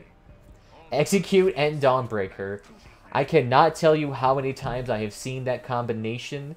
And to be fair, you also have to remember that combination is universal on every class. So to say that it is a tired rotation is a bit of an understatement. To be fair, though, it's kind of hard not to have a tired rotation, because the thing is that when it comes to weapon abilities and class abilities, quite a few of them have stayed the same since 2014, rarely being touched. Only some class abilities have become more stamina-oriented, and really the biggest players there that were affected would have been, I guess, really Dragon Knight. It was the only one that's really heavily affected. Everyone else still kind of has their Magicka leanings in their classes. But stamina users just kind of use that regardless of it, because the Magicka ability is just so damn good. It is just that good. And let's heal you up too. There you go. You're looking mighty fine. Oh, how did it not get any assistance with that? It just seems for some reason a lot of my heavy attack damage, because you have to remember, heavy attack kind of works as a damage over time ability in a way. And so it actually has a duration. But it seems like the first couple seconds of it don't really work as well as it should have. Oh, orange, you are fucking ripping. Fuck off with your steel tornado spam. The reason why people use a Steel Tornado AoE when they're trying to kill somebody and execute them, it's because most people tend to do evasive action when they... How should I say? They tend to do a lot of evasive action. We're gonna need a vines here real quickly. Fucking get out of here. Fucking hell. For some reason, my auto attacks, or I shouldn't say auto attacks, my heavy attacks are refusing to connect. Because you have to remember, when it comes to Resto and Lightning, you have to hold down left trigger, and then it kind of like sticks to the first person in front of you. However, in this situation, it kind of just like doesn't stick, and instead just, well, how should I even say it? It just refuses to connect entirely. So you're sitting there in the heavy attack animation, not doing anything, as if you're kind of like dry firing your bow or some shit. And I don't know why it defaults to that. It's kind of obnoxious. Oh, hopefully that dude can actually see that we're not there. Let's cleanse that dot off real quick. Where the fuck is everyone else? They're in front of me, okay. We actually got to get in there if we want to do some deeps. Hey, you'll be fine. That heal over time should make you nice and healed up. Oh, yes! I stole the kill. Beautiful. Get out of here with your Blitzen Storm.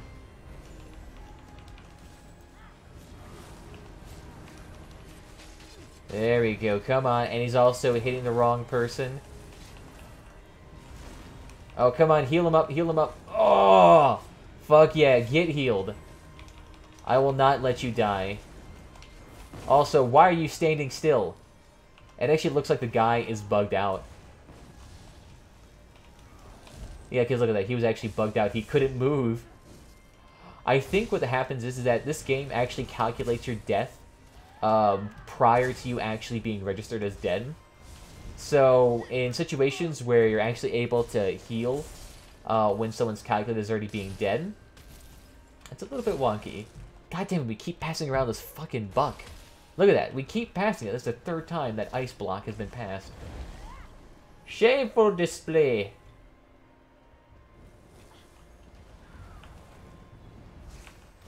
Not my damn fault. You guys keep going out one-on-one and then just getting picked off. If you want to group up, group up. Otherwise, you can't have that same solo staminus mentality. Like this guy right here who was like, oh yeah, I'm just going to go in one by one. And that guy got salty and left.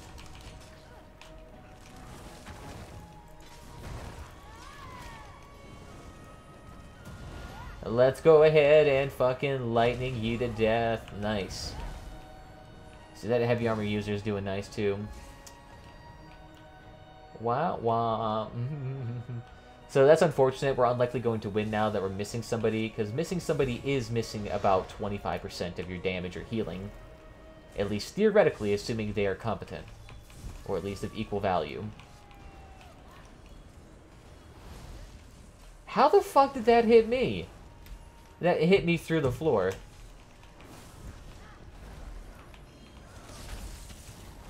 And now I'm going to kind of cock block this sorcerer. There you go. You're looking mighty healed, my dude.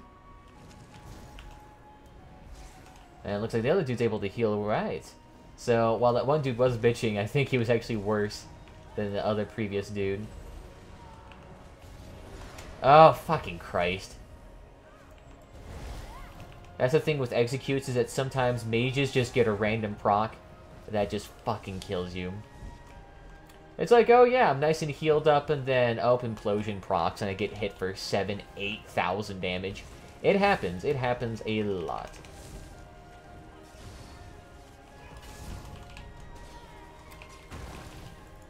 Come on, drink that potion, or not. Fucking hell. That one DK stun is so damn powerful. It's like the shield taunt at max range, except that one just kind of gives you a free stun for like a 5-6 seconds. And it's really effective against mages. That's why DKs are basically, I don't want to say forced to use it, but not using it is a huge loss to your potential. To be fair, though, DKs also have a lot of other issues affecting them right now.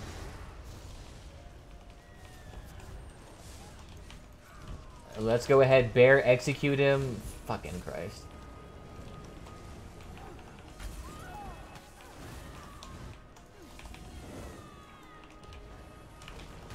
Let me just go ahead and cleanse, throw on ice crystals.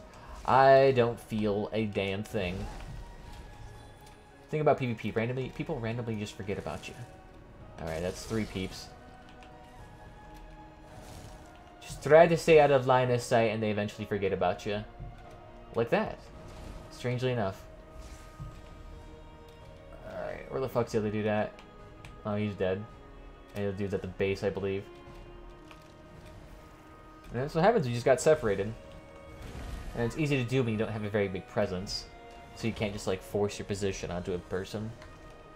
I guess I could wear Ember Shield, that'd be kind of fun to have. I lose a little bit of extra healing, but instead I gain a shitload of spell resistance. As well as a passive damage over time effect. Around being 5-meter radius. Not really that big, but it's something. No, for some reason it was spamming that ability instead of the other one. That's fine, I'm just going to sit here and gain back my magicka real quick. I'm not sure why he's standing on top of us, but you know what? I ain't going to fault you for doing your thing. Got him. Alright, everyone heal up, heal up. It looks like they're all over here. Oh, Christ, we're still missing our person. That has been going on for a hot sec now. Yeah, that's what I thought. Oof! I didn't even get killed by an ability. Did it get killed by implosion? Okay, no, at least it was Endless Fury. At least it was an execute that killed me, as opposed to double Dawnbreaker. Oof! It's pretty good at coordination. If you can get double Dawnbreakers off, you basically kill a group. It is really hard to come back from that, because either you have to do an emergency healing or something else. Yep, that's a bad sign. That's a bad sign. When I am top of the leaderboards for my group, that's a bad sign. Because I'm a support person, I should be second, third at least. He did over double my damage, but... And he had a little bit more stats than me. I'm not sure why he was lower. And that... Whoo! Whoo! Damn, he was far behind the other DPS. But he did have self-sustained healing to some degree. But damn, was he behind.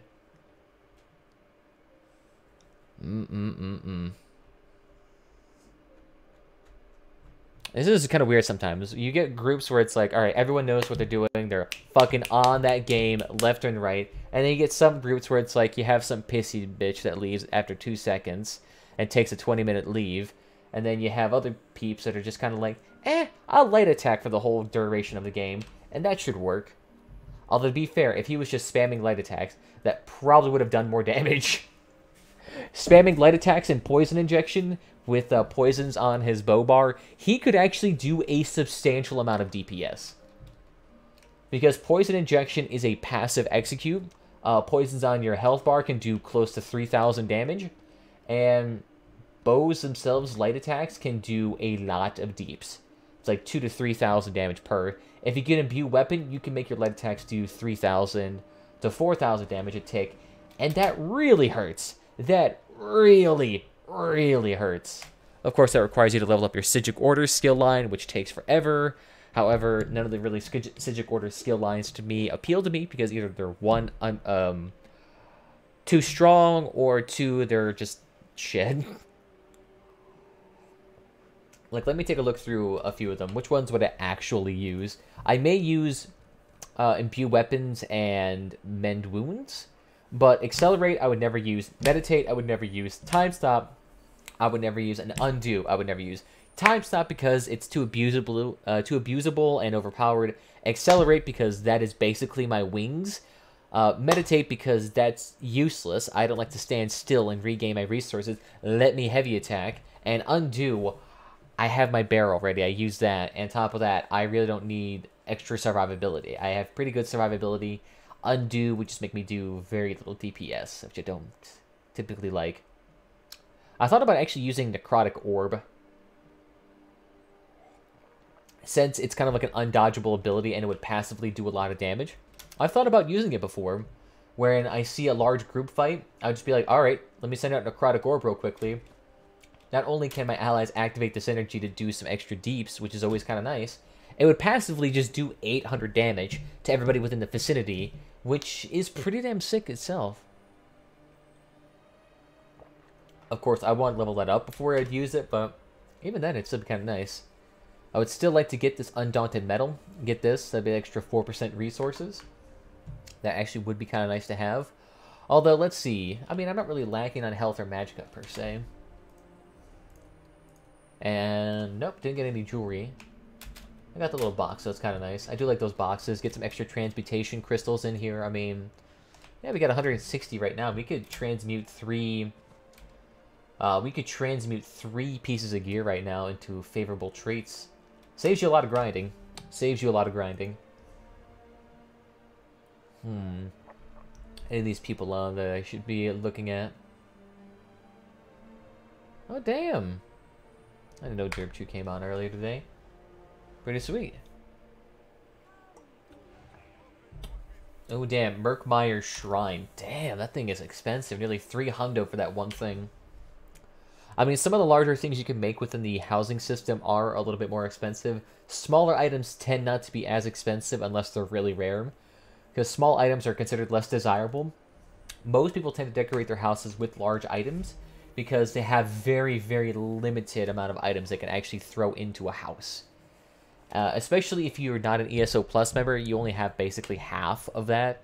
And only having 700 items for my massive fucking villa is still actually quite small, because in my main Jarl house alone, I'll be using 200, 300 pieces of shit alone. I mean, I could decorate it with large items, but the thing is, I use a lot of small items in there to add distinct flavor to it. I add small contracts, podiums, pieces of ivory, stuff like that to make it seem like an adventurer lives there. And doing stuff like that adds in a lot of unnecessary items. In fact, I made a little garden in the middle of my base, and that added even more. So not the best. Not the best of things. Take a look here. What do we got? We got Walks Against the Current. We got a DK Argonian, so he's going to be healing for a decent chunk. And then another Bow Nightblade. I could take that. Bow Nightblades with Mercenary Armor. I gotta say, I haven't seen such prevalence of a single thing in a long time. Not a big fan of it. But whatever. Nightblades being obnoxious to counter, it's a minor detail. Come along now, my children. I really need to get magicka potions or healing potions of some sort. Are we all just gonna hop in the center? Yeah, I think so.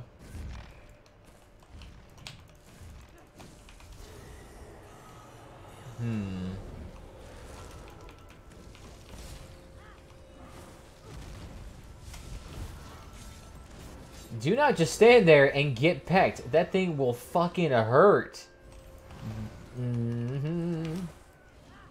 I have to constantly just reapply the hots, and that should work on them. Making sure I also have my own shield up at all times, just so that I'm not getting constantly pecked by these little shits. Oh, come on. Damn, he fucking absorbed it all.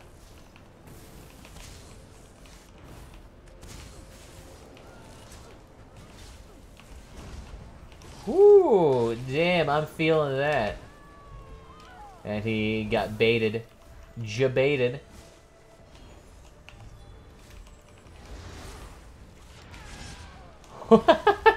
How the fuck did he hit me from there? Here, let me throw that on real quickly.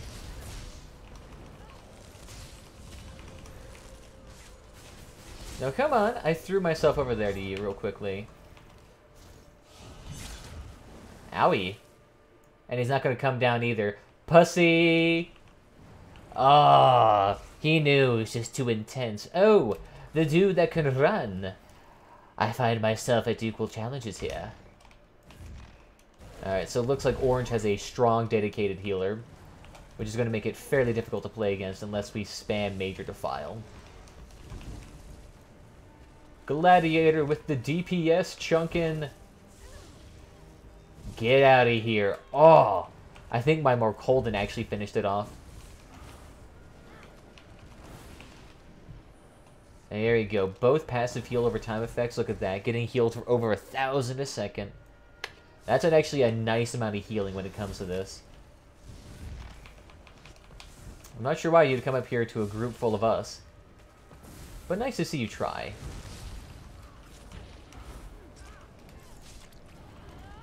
There we go. Stay nice and healed up real quick. Just gotta make sure. Yeah, see? That flower heals really fucking nicely. You don't need to be there. I'm just making sure this flower he's standing on it at all times. Oh yeah, that's what I thought.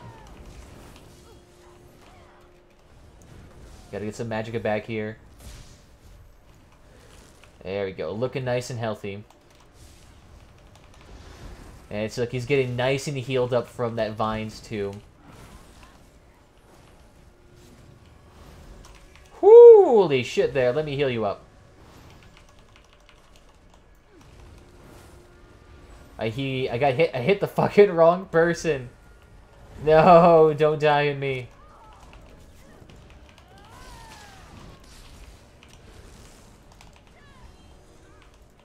Let's throw that down there real quickly.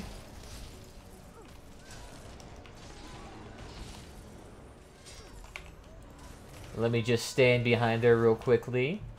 Oh, fucking juked! Every time. That is beautiful. Getting jizzy.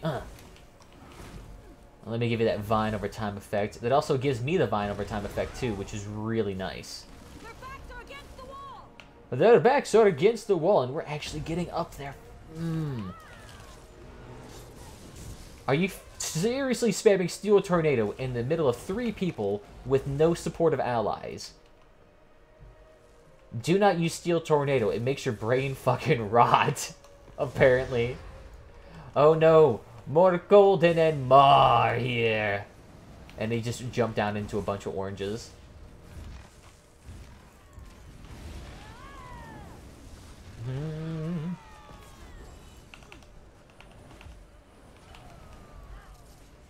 Yeah, immediately upon doing that, he's dead. Get out of here. Get out of here. Oh, fuck yeah. That didn't have any stamina to break out of it, or the reaction time to do it. So he's done. And there you go. Immediately upon hopping in here, they have Major Defile applied to them. Which means they have extremely reduced healing. Which makes them basically unable to really compete with us. Oh, make sure I have that thing on at all times. Woo, damn. Everyone's on my ass. I could even spam my, fuck, what is it called? My vines in time to yoink myself to another person. Because that flame wheel thingamajiggy is really powerful. No, I can't help you, my dude. Rarely do I ever allow resurrections in my fucking group. Not to say that resurrections are useless, it's just that when it comes to that, you risk yourself getting killed to resurrect me at half capacity. Just run back to base, I'll be there.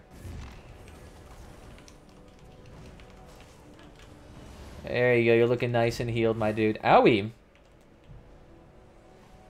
That's fine, do your thing. But oh, getting jizzy. Hey, I'm feeling it. Your team killed voice of you 3. Damn, boss me role players.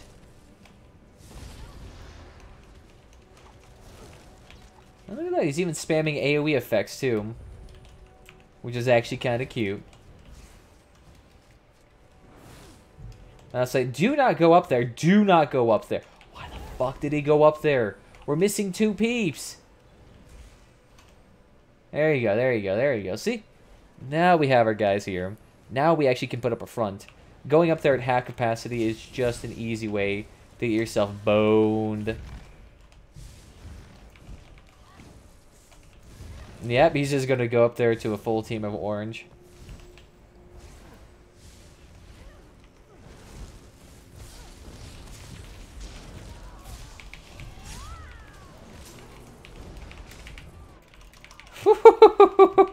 Steel Tornado spam for the fucking win. Ah, he's so lucky the abilities are undodgeable. And are my two dudes still staying on the outside of... We all just went up there to the pad, and then two of you stayed behind? The fact I was able to nearly beat you up here, even though I fucking died, is telling you how slow you are. I understand they may be new to such a thing.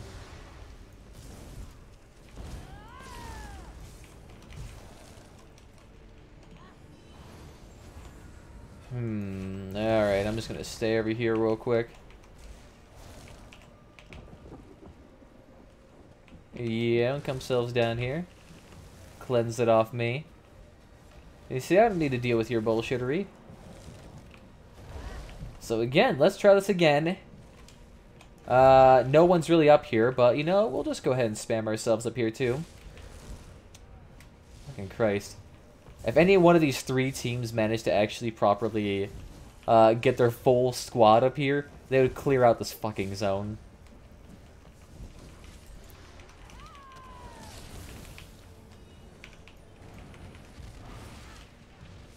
There we go. Focus on him.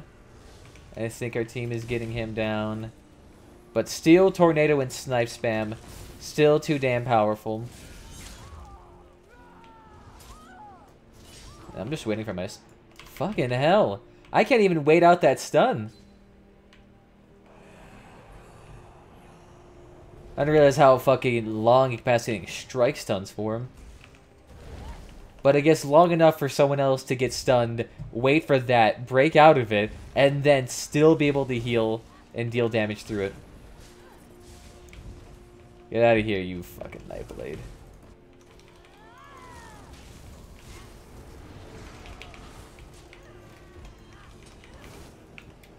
There we go. Everyone's nice and healed up. So he should be fine. You keep running. And what did he just blitz out? Yes, he did. Sweet. It's not like we'll be able to kill anybody from right there. Bear to the execute. And then, come on, can we... Where the fuck is my bear at? I don't know. My bear... What? He just randomly appeared right there. Did he jump off a ledge? Nope, wrong guy. There we go, come on. Nice and healed up, you're looking good.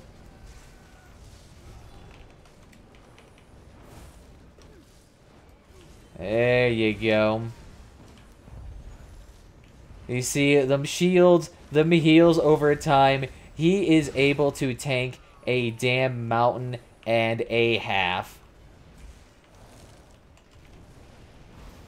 And go ahead and execute him. No, no, he's still fucking healing. Oh. Hey, what's up there, Anti-Sav? How you doing? Welcome, welcome. And no, your position as Bit Boss is still not being challenged. Don't you worry about that. Gotta run off there real quick.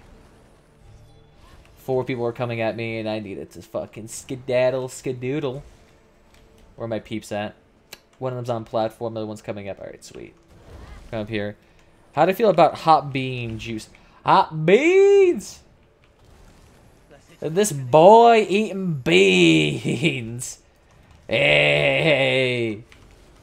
I don't know, I feel pretty positively about that. I feel like he has a strong 2020 chance.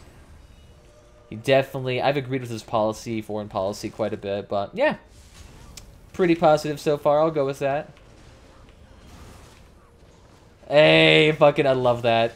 He knocks me into the air, and then I just disappear across the map.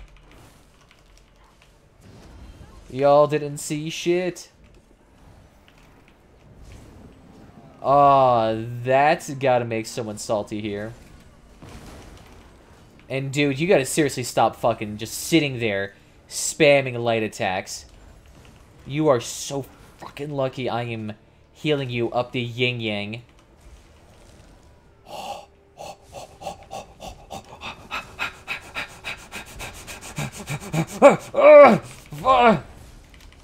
Heal up. Heal up, my dude. Oh, he's spamming snipe. Jesus. This is an advanced bow user here. Clearly, he is trained with the fucking best. With outcasted level of the PvP skill lines. Ah, I'm dead. What, do you drink the hot coffee bean juice? What, the teas? Nah, man. I'm straight edge. I don't do any of that. I just shoot up straight up cocaine. I skip the pussy steps. Go straight for the cocaine. Oh, God. I don't even need it. Clearly. I mean, I'm on 4 hours of sleep right now, and I'm amped up. Oh, God, everyone's dead. Alright, time to not be amped up, otherwise we're going to die from being too amped up. And Orange Team is currently winning. Oh, my God. Look at that one dude. Jesus. He's a mixed healer and DPS, but just at, like, half my capacity. How the hell do you get that low, my dude? No, Windows Defender, I do not need a virus threat summary, but thank you for all the useless information. Oh, thank God he left. Fearless Physician for 750.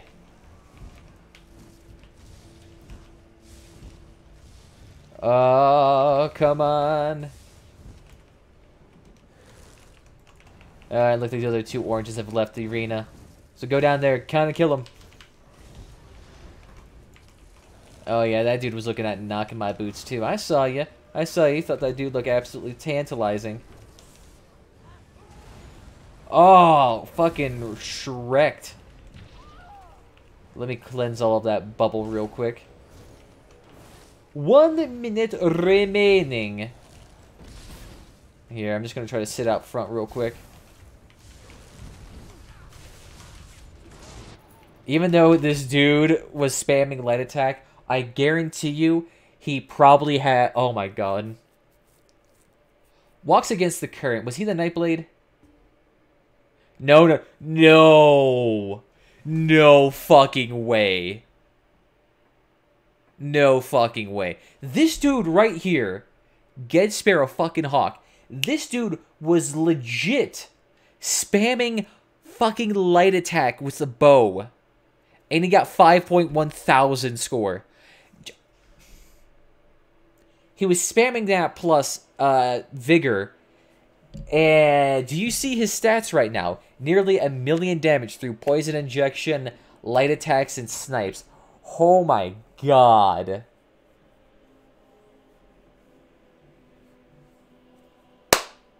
Wow. That's fucking something. That is fucking something. I don't think he was even using cloak that much either. To give you an idea of how bad like light attack spam is, that is the most simplistic form of DPS that you can achieve in this game. Everyone who starts this game does that at first. But the fact that it gets you to the top of the fucking DPS charts. Oh, it's going to give me a fucking aneurysm. I mean, there are sets in this game that you can get that increase your passive light attack damage.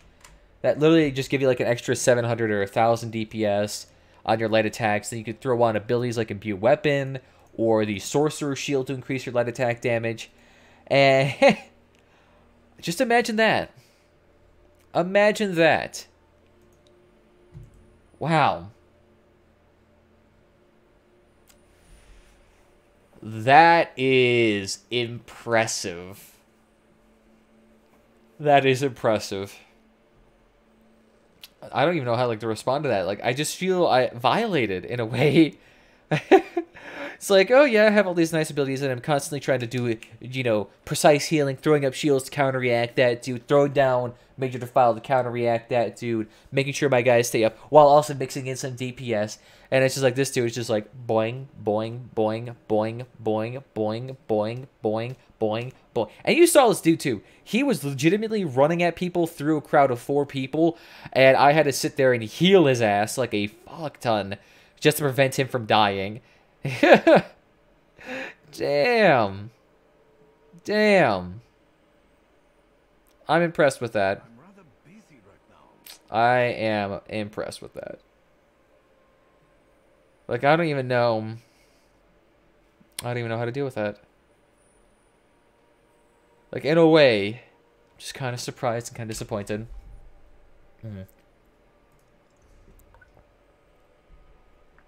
Okay. Oh, fuck it. Let me actually go use the amenities and we'll be right back, okay? Alright. And damn, it's only been an extra hour, too. I feel like I spent more time talking about Asmongold than the damn game.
Maybe I should make the music a little bit louder because I was just looking at the levels inside the stream, and it looked like it was fucking dead silent from the audio standpoint. The thing is, I try to lessen the music intensity just so that my dialogue doesn't get drowned out. But the thing is, it's a strange fine line where it's like if you have it at low volume, it immediately cancels me out. But if I have it at like high to medium, you cannot even hear me at all. So for some reason, the actual mic recordings or the mic itself has a much lower priority. yes, and I do have that. There you go. It's actually my first follow on Twitch in a hot second. I mean, actually, let's take a look. When was the last time I was followed? Oh, get rid of that. It has been 12 days. Wow. I am not successful at this at all. That's fine, though. I do this for fun. If I was doing it to be successful, I would have gave up a long time ago. It's not that that I don't want to be successful. It's just that it's not really necessarily a priority. I'm not necessarily here to be like, all right, well, I'm trying to make a career out of this. I must make, 75 viewers every time with, at least $50 worth of income with, this. It's like, no, I don't really need that. I'm not that greedy. I don't mind, just hanging out, having fun. Hanging out with my Discord, pulling people down to chat and whatnot when they feel like it. Do some community PvP, stuff like that. Although, I guess a good way to help boost this, I guess you could start doing some more giveaways. I do have stuff I can give away. I do have resources, gold, and motif pages too. Actually, let's see, how many pages do we have right now that we could actually give away? Oh yeah, we actually have some nice crafting stuff we can give away here. And then we also have all these writs we can give away too, but these writs are worth very little quality. However, these writs are also actually really cheap to make, since they're only in epic style and don't have Nirnhone. So these sets actually cost like $5 to make at best. And I could cram out a dozen of these things and get another couple of writ pages, and then actually use that to purchase Halalu epic scrolls, and then throw that onto my crafter or sell it on the auction house. Which actually, forgot about that. Where is that guild at?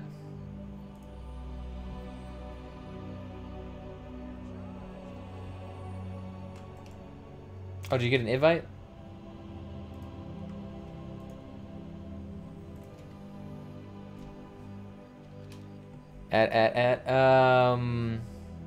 Let's see. Did it actually get an invite to the guild?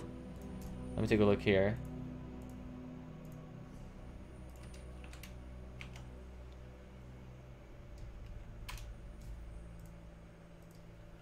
Nah, mate.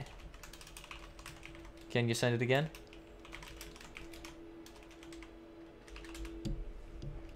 There we go. So, actually, he did try to send a guild invite, which is kind of sweet. So then I can actually start selling some shit. Start selling these red ring pages and all this other jazz. I wouldn't mind getting rid of them. I do have quite a fucking lot, and I don't really need as many. I mean, I could hold on to these pages, but I mean, you saw them. They weren't actually, like, that... Like, they weren't that beautiful. Like, I can get a large rug here, or a large string of lamps, or an orcish horn, or this tristle table. A lot of these things are actually kind of expensive. But the thing is, too, when it comes to actual profit, these things actually are probably one of the better things to actually get for consistent profit.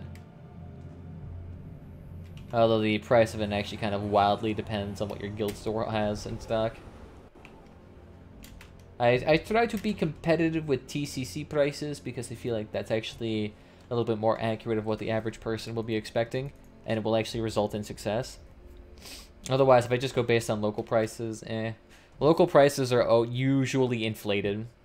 And if you go based on local inflated prices, you're just going to be down your fucking luck.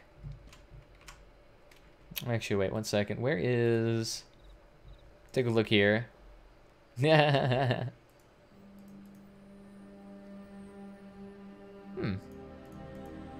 never mind. For some reason, I don't know how I feel about Twitch getting rid of the ability of lurkers to contribute to viewer counts. Because I'm not sure if that actually did help the local community. Because I feel like in a way when it comes to a lot of these streams who have been around, but just usually cater to lurkers, now kind of suffer the consequences in a way. I don't know, hard to say. Let's see, let's look at enchants. Do we need a... Let's just charge that one up then. And gear's all repaired, so I think they're okay. I actually think about maybe clipping that stream highlight and then uploading that to YouTube. That should be kind of an awesome thing to do. Let's see how that reaction goes. Because people tend to like the Asmongold stuff. I don't know, I feel like it also provided a decent amount of information as well. So, maybe that actually might incentivize people to come over as well. I don't know, hard to say for certain. So let's see. Any of these sets actually any good?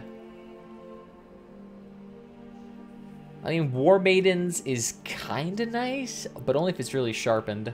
Otherwise, it's kind of useless. That's definitely useless. And all these are useless too.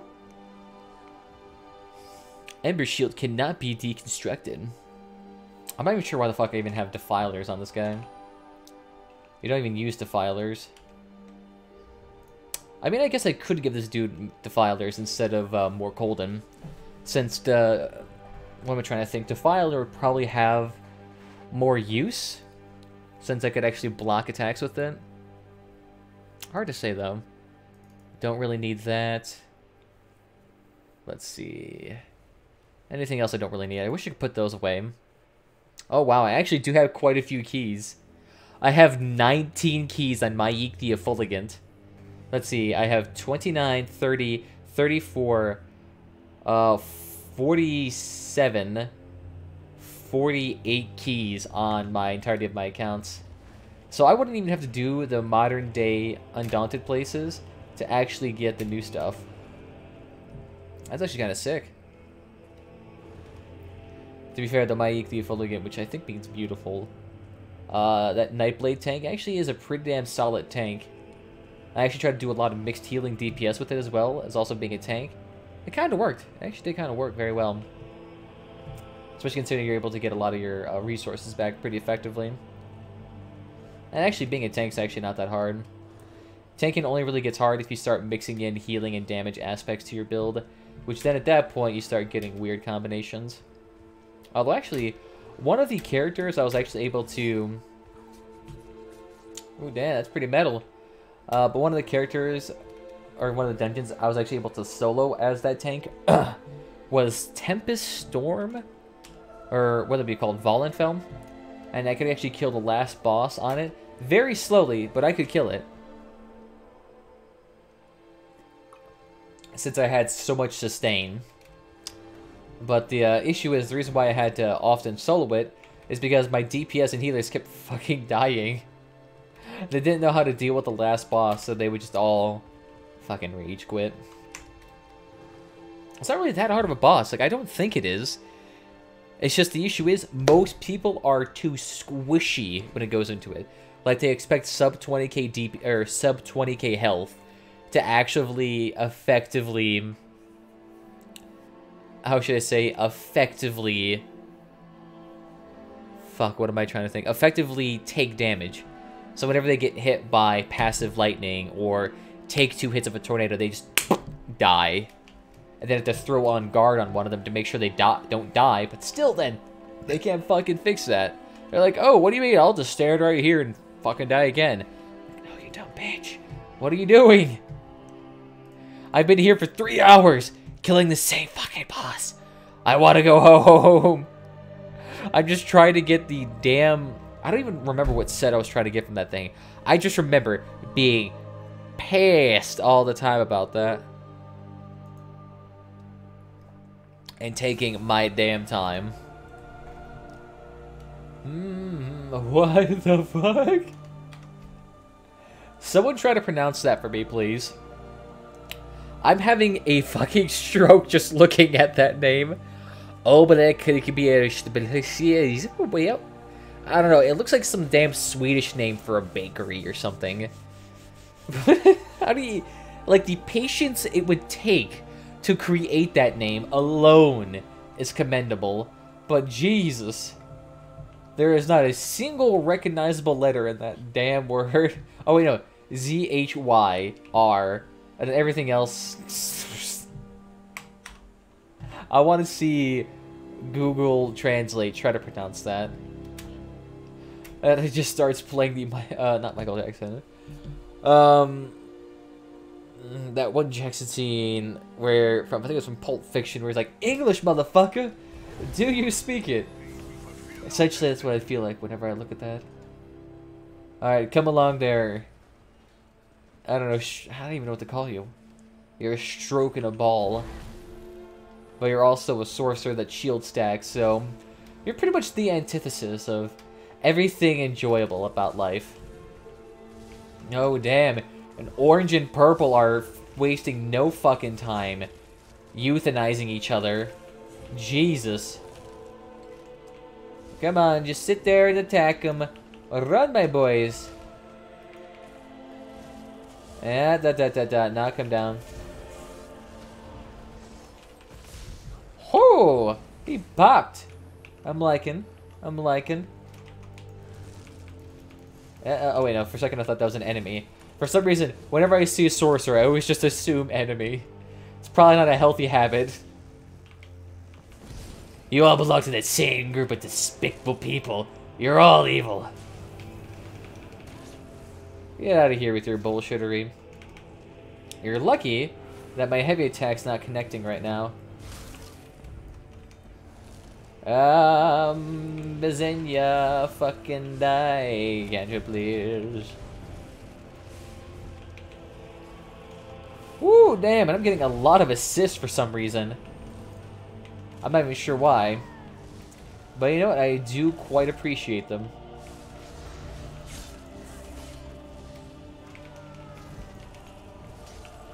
Damn it, I knew that was gonna happen too. Fuck you. That's just kind of obnoxious. They have an ult that stuns, and then a passive ability that stuns as well. It's like spamming Wrecking Blow, except this Wrecking Blow is instantaneous, and also reduces your armor. I think it also passively... Doesn't it also increase the resistances as well? I think it's a passive ability from that tree. But don't they increase their resistance with it as well? Shit, I got there too late. Hey, that's my bear! Fuck you!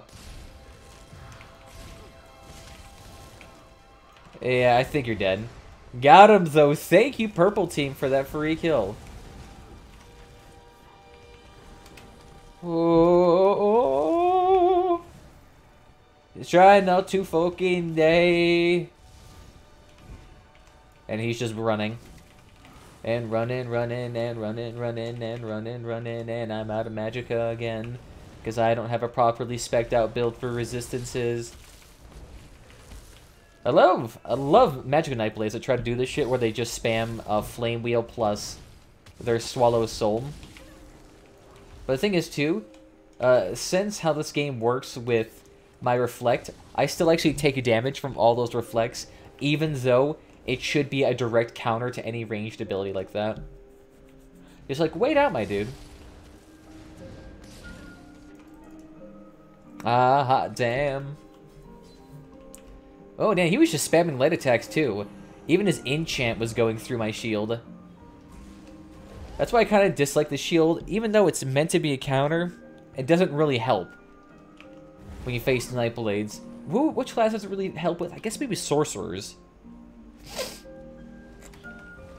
Good, he's dead. Kind of hard to kill some of those Magicka Nightblades, because if they have good healing on them, they actually heal quite a bit just by doing DPS. Like Swallow Soul heals for a good solid couple of thousand.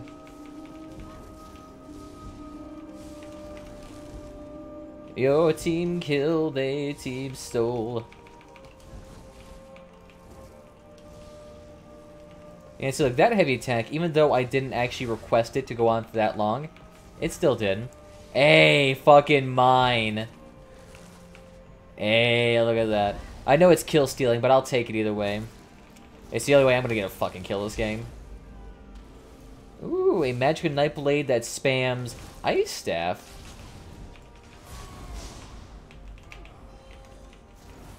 You didn't see shit. I actually exist in a different metaphysical plane.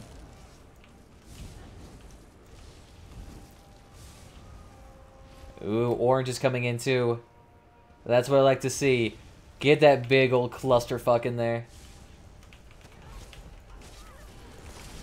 Look at that. The entirety of orange team came after me though. I'm kind of liking that. Oh my god. Are you sure that was what killed me? Because I felt like I got hit by 7 critical charges. You just saw all the people just like a fucking race car. Hot damn. That's bad to see again. At least I don't have the most killing blows again. Because that would be sad from a support class to have the most. Alright, we can still pull this around. The deficit's not too high. And it's not like it's a deficit caused by lack of skill. It's just caused by teams separating when they shouldn't. Like that dude. What the fuck are you doing? You're running away from your allies. You realize that, right?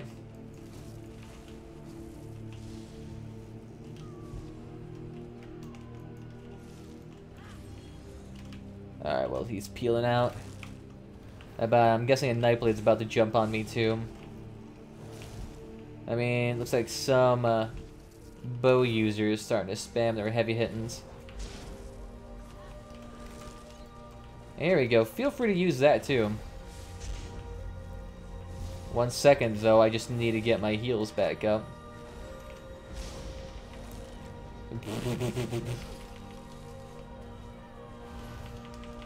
Oh my god. For some reason, my abilities are lagging like shit. Interesting, I took passively 4K, but I'm not sure from what.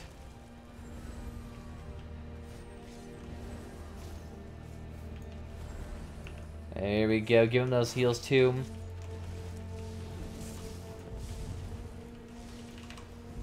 Oh, you brotherfucker. Get him. And you see, if that Nightblade had a Vigor heal that he could spam on his back bar, he would have been completely fine. That's the only time a Nightblade can really fuck up, is if they don't give themselves some sort of sustain. Alright, giving him some extra resistance and healing over time. That should work out just fine. And then Bear, execute. Oh, yeah, that's what I like to see. And he's going to peel back because he knows he can't face me. Okay. You there! Oh, if all can see, it's going to be a little bit sketchy, but I think we can kind of pick him around. Oh, yeah, we're kind of screwed. Peel back, dudes, peel back. Alright, I'm peeling back. Behind the wall if you do not want to get hit. Healing reduction for everybody. I'm just trying to do as much damage as possible to get them off my doorstep. But it looks like they're just kind of like peeling back and going into groups.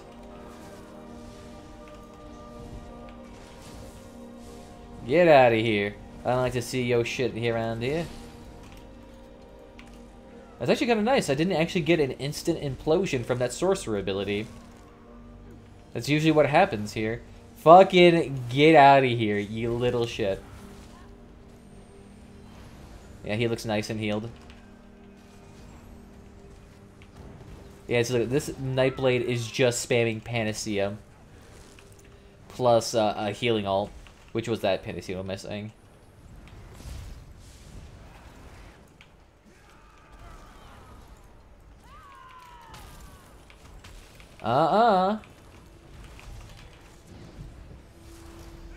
One second, I just have to heal past all of this. Oh, now I'm over here. Look at that. Fucking mystical. Bear to the execute, that's what I like to see. You know, when that bear execute can go off properly, it's such a magical sight to fucking see. But the thing is, you have to store up your ultimate and tactically use that. You can't just spam that execute. Oh, fucking no. When you use that execute, you have to know that person is going to die. Otherwise, it is a waste because that thing does 0 fucking damage. Unless it's ready. Unless that thing is ready, 0 damage. Trust me, I even use it in PvE. Thing's fucking useless. Not to badmouth it, but I'm gonna badmouth him. Damn, I'm somehow out of magicka and I got hit through a lethal injection for 6k. Oh no, focused aim, even worse. Because focus aim is that pure damage ability too. I mean, look at that. That thing did more damage than a damn ult. And that ult actually can't be spammed.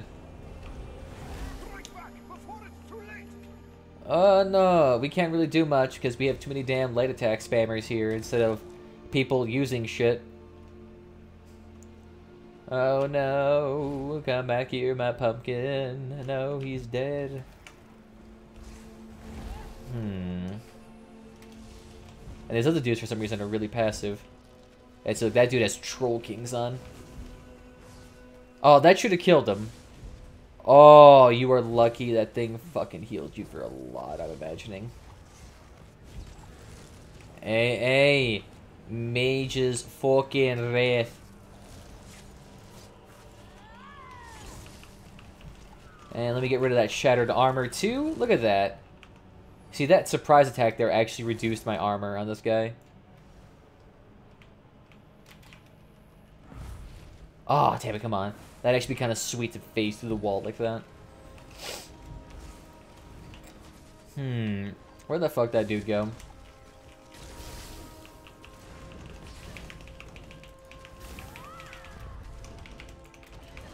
Woo, my dudes, I need some... What the fuck hit me for 9k?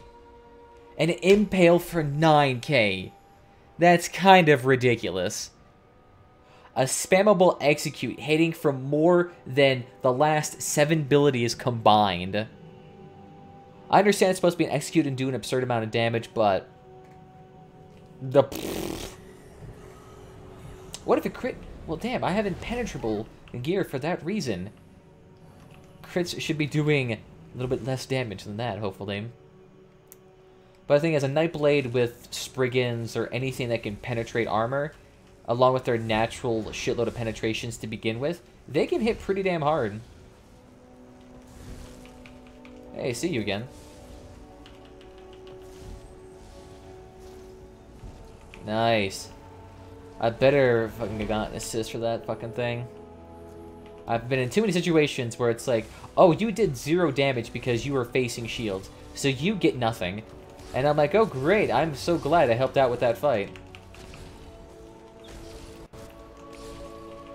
Look at that. Lethal arrow fucking spam.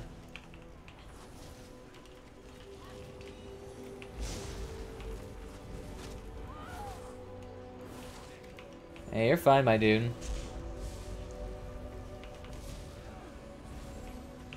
We're about to get Shrekulated all over here. Fucking ewy.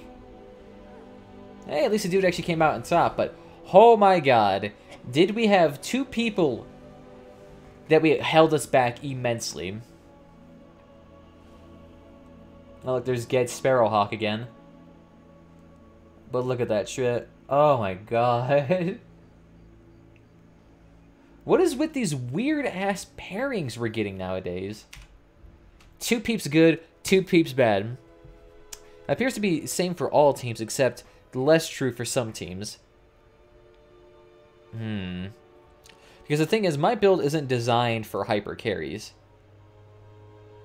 It isn't designed for me to sit here and do 1000 DPS and instantly one-shot somebody. It's much less like that. Okay. Okay. Let's see what's going on here. Why am I staring at a wall? What was I even doing with this character? Yeah,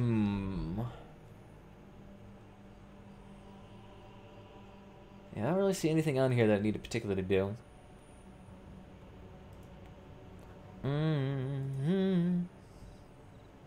Oh yeah, and that dude should be sending out the guild invite again whenever he gets the chance. They just message him whenever he gets that. I'll have to see though.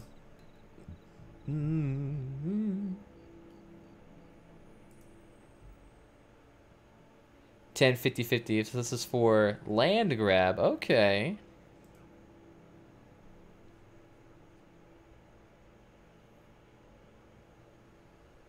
Week 10 of the 50-week challenge to be in the top 50 for 50 weeks. I don't know the first, but close. That's not too bad. Being in the top 50 for 50 weeks is not hard at all. Not hard at all. Not to say like these actual battlegrounds are difficult. It's just that getting onto the leaderboards, it doesn't require anything other than just time. Really, even if you had an absolute god-awful build and did 0 DPS, you could still be on the leaderboards just by playing them. I'm not sure if there's an actual rank system yet. I'm not sure if they actually ever will do a rank system. They have leaderboards, but there's no ranked. Yeah, I mean, you could say leaderboards are ranked, but it's not. It's not. Not. They're pretty damn good, though. I'm trying to see if I can see any of these people in game. And I don't think I've seen any of these peeps inside my games for a hot second. Which probably makes sense. I'm assuming that it will just take me out. Or how should I say, not take me out. But I'll likely not be getting too many of these peeps in my games just because of the fact I'm high on the leaderboards now. Even though being high on the leaderboards doesn't mean shit, it really doesn't. I don't think you get So maybe I'm being too generous, and maybe my MMR is higher than I think it is, but damn, do my teams get wonky? Maybe if we had more Americans on instead of damn Europeans, I'd probably be doing better, but I don't know. I think maybe we should take a hot break here for a second, because I want to get some food. And the only thing I've had today is about 200 calories in the form of a granola bar, so... And I've been online for over 3 hours now, so... If I don't want my voice to get shot, let's take a quick second. Enjoy the... I have no idea. Let's see, let me see if I can do a dash juggle flame. We'll do that for a hot second, and then we'll be back, alright? Alright.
a pretty boy. Everybody see me, they like, damn. He's thick. I mean, what did you expect from the directors? She us one pretty son. The bitch turned the straight nigga thing. I'm fucking lean. She a car. Look good at some nice new jeans. I just spent 40K on the direct ring. Bitch being like, looking, I see king. Pretty boy, pretty boy, pretty boy. He's a pretty boy, pretty boy, pretty boy, pretty boy. He's a pretty boy. Pretty boy, beauty boy, pussy magnet, not a pussy boy. Going to Akavir, get some sushi boy. Looking at me, you're the fruity boy. Bitch, the mad guy has spoken. Bitch, you look like a goblin. Bitch, think we have the problem skedaddle. I ain't here to solve it. Pretty boy, pretty boy, pretty boy. He's a pretty boy, pretty boy, pretty boy, pretty boy. He's a pretty boy, pretty boy, pretty boy, pretty boy.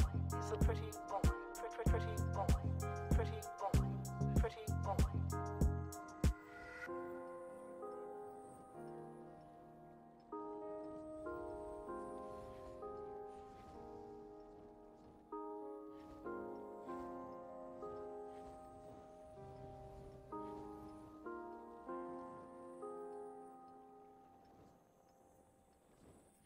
Oh, drink water, drink water, drink water, bitch. Oh, drink water, drink water, drink water, bitch. Oh, drink water, drink water, drink water, bitch. Oh, drink water, drink water, drink water, bitch. Brush your teeth every day. Oh, don't play too many games. Oh, only 3 hours a day. Oh, respect your parents, okay? Oh, love your mom, love your dad. Always say please and thank you. Oh, if you say words like fucking shit, I'll come to your house and spank you. Oh, don't say nigga, it's bad. Respect and love all races. Even Khajiit, even Argonians. Bitch, better wash your faces. Oh, bitch, don't sit close in your teeth. Or I will buy your Gucci belt and you have to use your usual one to hold your pants. Oh, drink water, drink water, drink water, bitch. Oh, drink water, drink water, drink water, bitch. Oh, drink water, drink water, drink water, bitch. Oh, drink water, drink water, drink water, bitch. Respect the ladies and old people, even if they're Khajiit. I have some their intestines out and get that fucking heat. Always praying to the mad god. Don't try to grow a beard. If you try to grow a beard, you will fucking die. Don't drink Coke and Pepsi. Oh, drink only water and milk. Or else your bones will be weak. Like in Skyrim. Oh, I got the juice. I got the juice. You must only drink water. Oh, water is health is fucking bitch. You better drink water, drink water, drink water, drink water, bitch. Oh, drink water, drink water, drink water, bitch. Oh, drink water, drink water, drink water, bitch. Oh, drink water, drink water, drink water, bitch.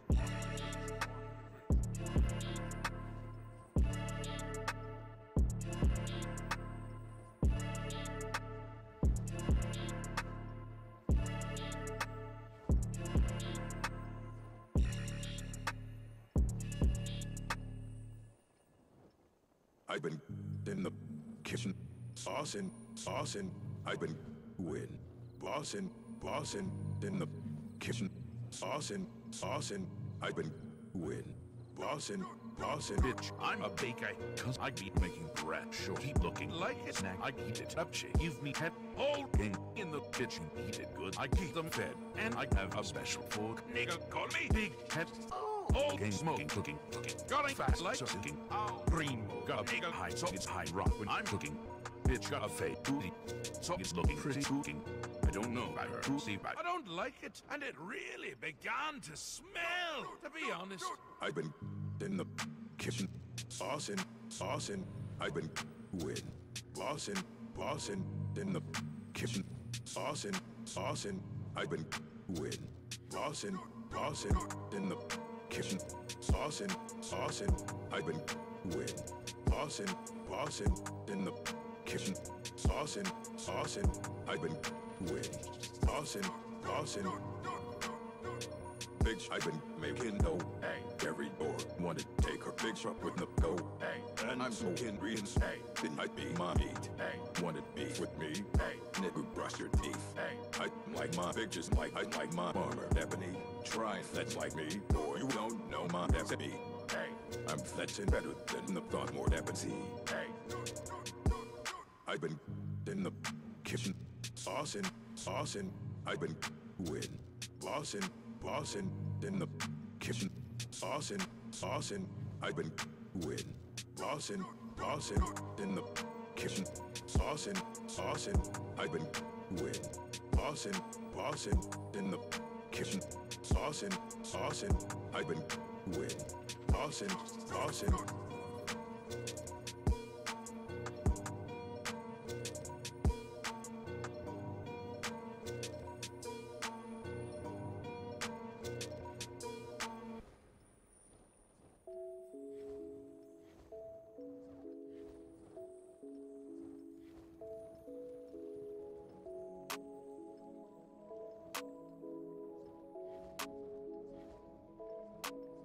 Bitch, I've been had the sauce.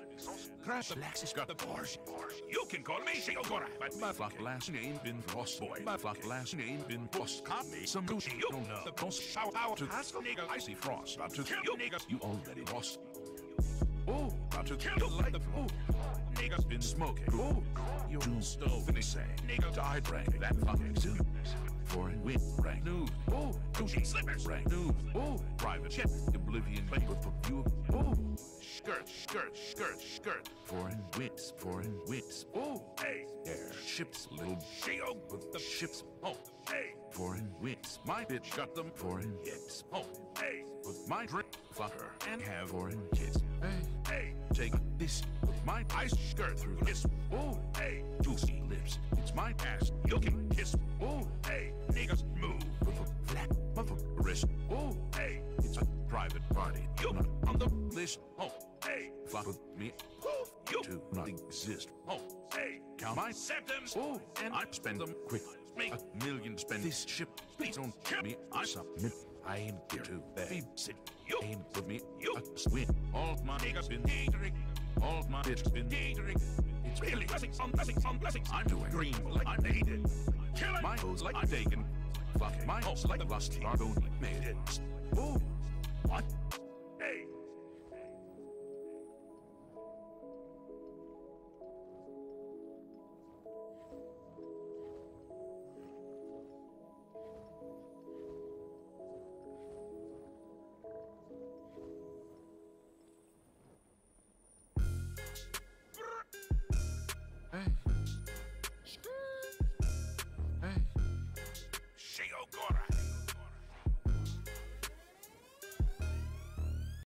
Walk in this bitch, I stay assuming. All my saints rock that Gucci. Walk in this bitch, I stay assuming. All my seducers rock that green.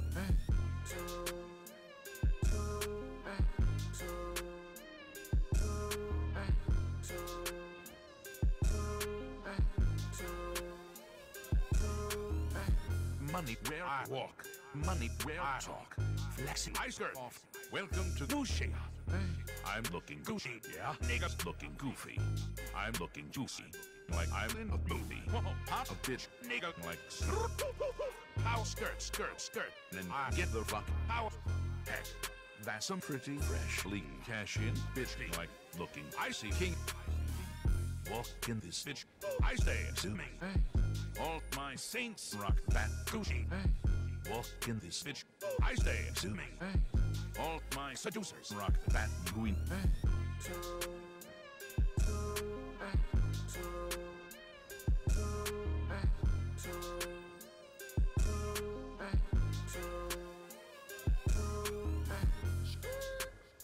I stay assuming.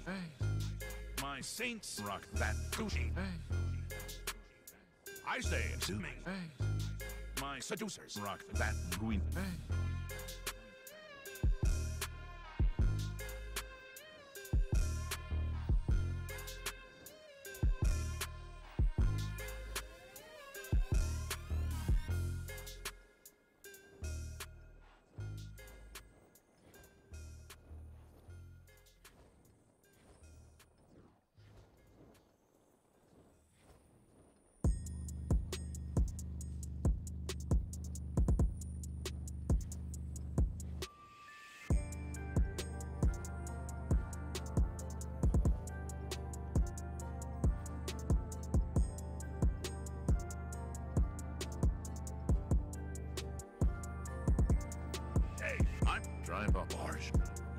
I've a food.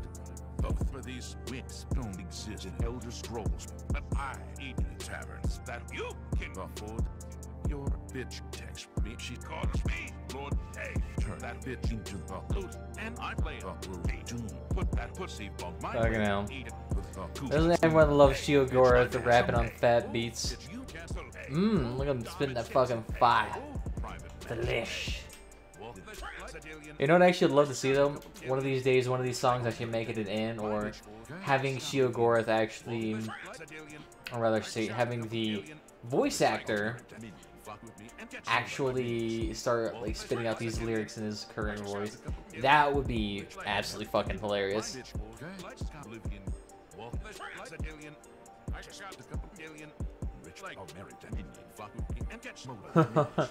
Oh god, this 21 Savage just cannot take a fucking break. Now he's being charged with a felony crime for not appearing at a concert he booked. Oof! I mean, what the fuck would that even be entailing? At that point, he'd just be failing contractual obligations, which is... Like, is that really something legally damaging, I suppose? Oh, damn. Is this The Verge? Yo. Yo, 1 second. 1 second. Wow, god, that's way too many damn advertisements on the website to begin with. Let me see if I can get this out. Let's see, let's see. 1 second, this isn't the actual page. This is just like their obnoxious advertisements. But this was about The Verge, and they wrote an article about the YouTube copyright strike. So, for background on this, The Verge released a video, I believe it was Verge. They released a video in which they actually were demonstrating how to build a PC. However, they also demonstrated many incorrect techniques throughout the video, which then basically everyone in their fucking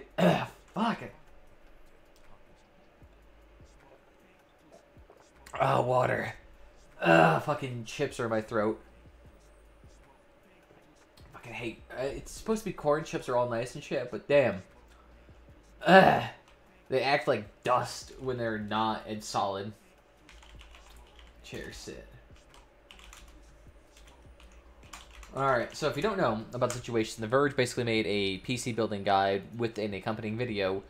But during that actual guide, they completely fucked up how to build a PC. I mean, hilariously and fucking wrong. I think the main thing that was wrong with it was the way they put it in the CPU and applied thermal paste. Did they apply thermal paste? Didn't they apply thermal paste to the contact pins? Didn't they do that? Which, if you don't know why that's bad, thermal paste, while not conductive, basically would prevent the CPU from making contact. Basically, would brick your board and not able to work, and you would have to thoroughly clean it out for it to actually even remotely have a chance of working, and that would be extremely labor intensive. So, do not do that. If it doesn't just outright break your PC and destroy the pins. But since a lot of people actually criticize that build video, they're making streams, making videos, going through it, be like, why the fuck would you do that? And essentially, they didn't like the coverage they were receiving, so they thought the bright idea of copyright striking people. And if you don't know why that's a big issue, commentary, criticisms, critiques, and comedy are all protected uses for works. So, say if a person wanted to make a comment video about another person's video, they don't really have to get permission in order to actually get it. Due to copyright ownership, theoretically they should. However, there's a fair use doctrine that allows people to basically re-upload other people's content with comment, criticisms, critiques that's somehow transformative without the permission of the copyright holder. So that's what people did in this case. They made commentary videos about the build video, and Vox basically just violated the law by filing false DMCA takedown notices of these videos, which most of them were actually pretty much repealed within about a week. which is a pretty fast turnaround for YouTube. So, Vox actually may have their ability to actually file DMC takedowns severely reduced if they keep this up. I want to address a situation around... Ooh, 1 second. I want to fight off Cruel real quickly. Fight 250. Alright. I want to address the situation around some YouTube copyright strikes since retracted. What? Wait, did I even read that right? I want to address the situation around some YouTube video copyright strikes since retracted. Oh yeah, the copyright strikes retracted. Well, they were, I think, denied. And retracted by YouTube, not Vox. Issued by the Virgin Vox Media that has gotten pretty toxic. And it could have easily been avoided. Part of it having simply reached out to me directly. Seems like some massive victim blaming there, but let's continue. Earlier this week, a number of YouTube reaction videos were flagged to Vox's media legal team. Were pretty vigilant and protective of our work. 2 of them were reactions to a PC build video we had made several months ago, which I determined did not meet our standards and had pulled from YouTube. Yeah, after everyone started critiquing it. Anyone with any sort of level of competence on how to build a PC would have been like, this is retarded. Those 2 reaction videos used 90% of our footage, which without any edits, cuts, or otherwise transformative use. Whoa! That is some pretty serious fucking accusations. Because basically they're saying these content creators essentially re-uploaded their content without any sort of critiques. Right. You're saying veteran YouTube content creators didn't do their due diligence. Okay, let's just continue reading. And one of them in particular featured what our legal team felt was pretty racist character. Oh god. Our legal team felt this was not fair use. Felt.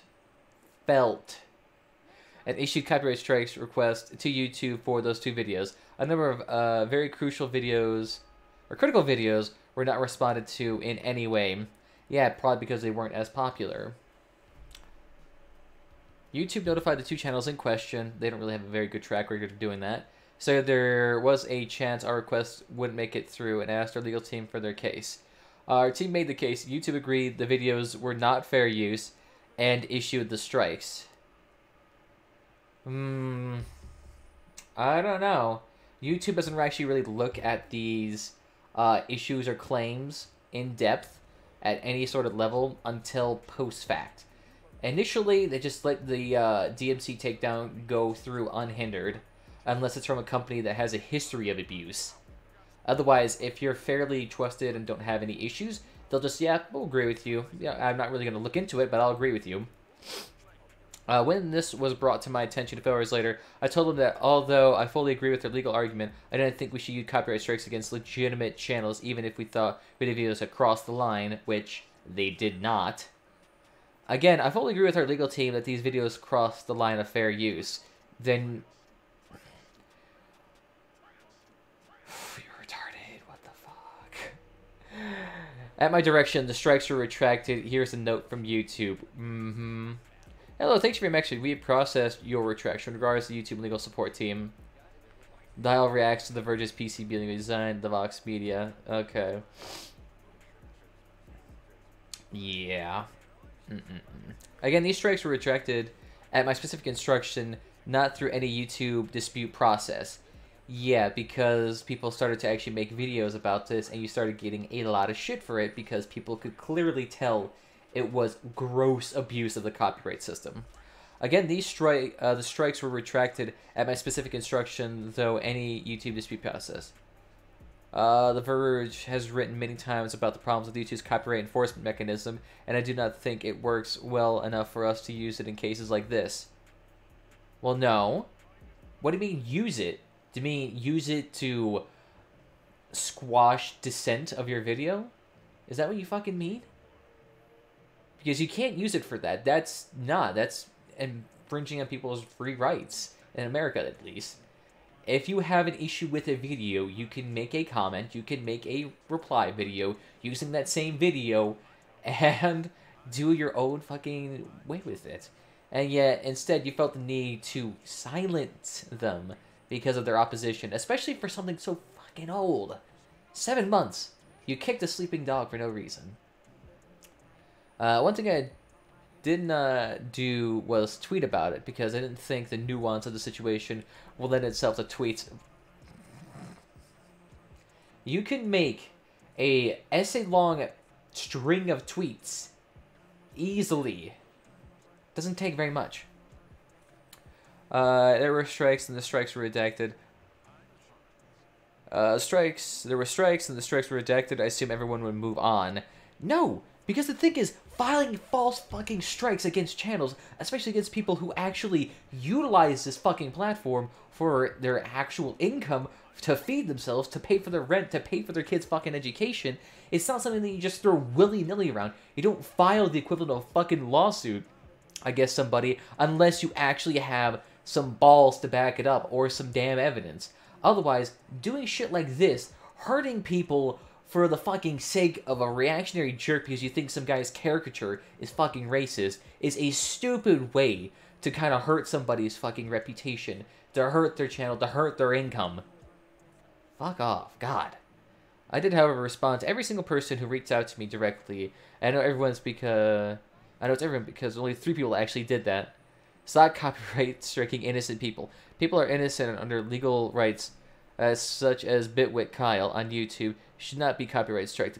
A company like yourself should not execute such exploit irrational things, which is why I request that you take a breather and handle things with an open mind. Your reputation has been impacted enough, and I would not want it to stoop any lower. A well-wisher. I had the strikes redacted Wednesday. Thanks for reading.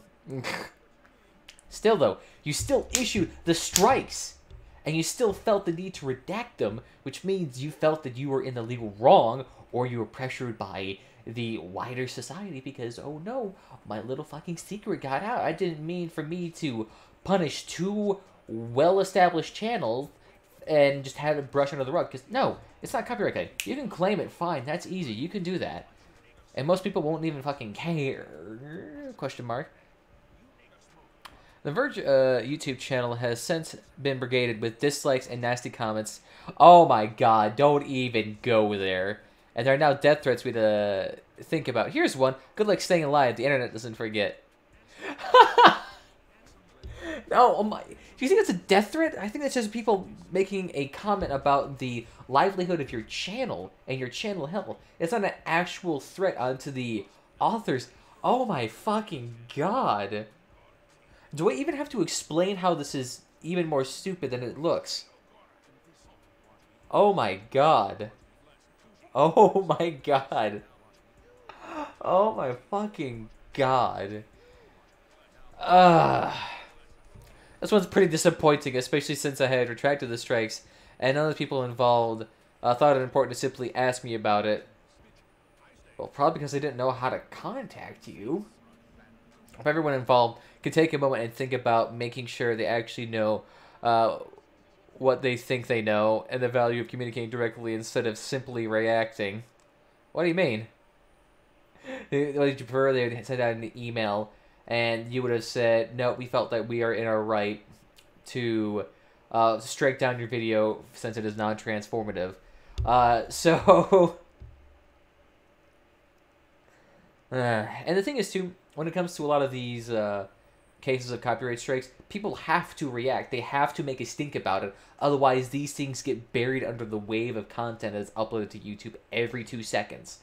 Otherwise, if they actually try to do this through legal routes, they could potentially be seeking another strike or receive even worse outcomes for their channel. So, in most situations, reacting is kind of like the best situation. Sure, they could have emailed you and be like, dude, what the fuck? This was clearly transformative. Why are you issuing a strike? And it's because we felt that it was against our copyright. That's enough of that thing, because clearly that just seems like it's not an apology piece. It's definitely not that.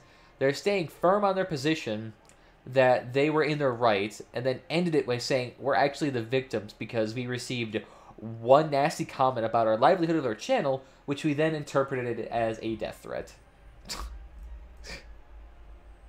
Fucking hell. What the hell? That's that's amazing. That is fucking amazing. God. I don't know if I still want to look at that article, but to see such a... It wasn't a walk back in their position in any means, so they're probably just going to make the situation worse. Hey, got a brand new guild in. Mention of the day, that's fine. Sweetness, thanks, mate. And let me go actually message him on Discord. Hey, thanks, mate. Well, let me see. Click that. It was a G4. Hey, thank you, matey. Nice.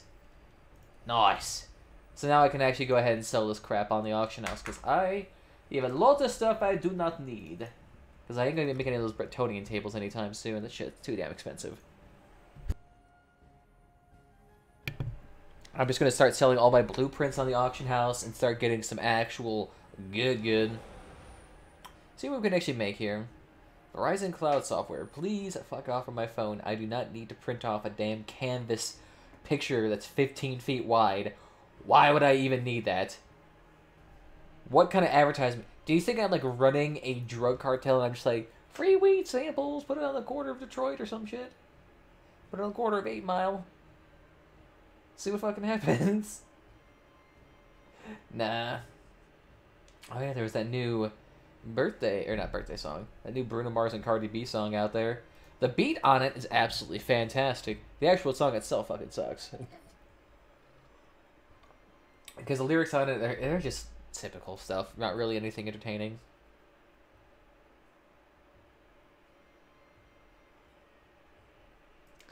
God. I should reply to this stream about the Verges thing.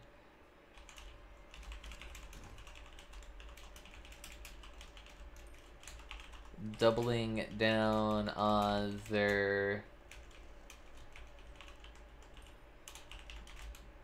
Doubling down on their strikes. Then trying to muddy the water.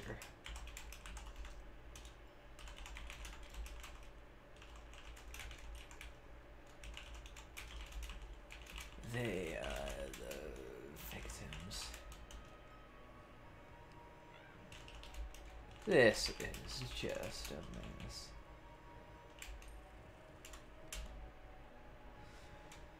Clearly, they don't like the idea of fair use.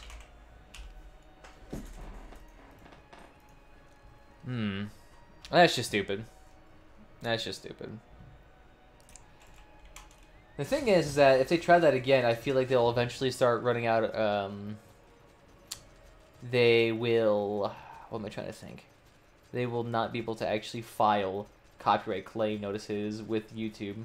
Because I feel like eventually YouTube will be like, yeah, you want to file another false claim? Alright, send me a fucking legal document then, bitch.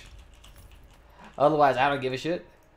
Send me an actual copy of a document, then we can start fighting. Damn it, no transmutation stones or a ring. Alright. We're actually getting pretty high, though, in our actual jewelry crafting. We're like level 17 now, so we're doing fairly okay. So let's go back to Deschamps real quickly, because they have a lot of our good stuff there. How would you like to do something worthwhile? How about no? How about you go away and stop harassing me? I do not want to clap your cheeks. Shoo. I actually kind of want to upload those Asmongold stream highlights, see how well that'll work out. And definitely that Verge one too. Both of those would actually be kind of like sick ones. The Verge doubles down. Yeah, it sounds like a nice baity title. Alright, so we actually have this nice little trader right here. It is actually a really nice one. Nice in a very vascularized area. So you're gonna get a lot of good little nibbles there. Let's see, what else do we need? We'll go ahead and upload those as well. I guess I could also sell these RIT vouchers here for a couple thou. Yeah, fuck it, why not? Let's see, anything else do I need here? Oh, you got the animal bones too. All of these are pretty much fine. Those I can't even give away, to be honest. Oh yeah, and the bow too. Yeah, that's right.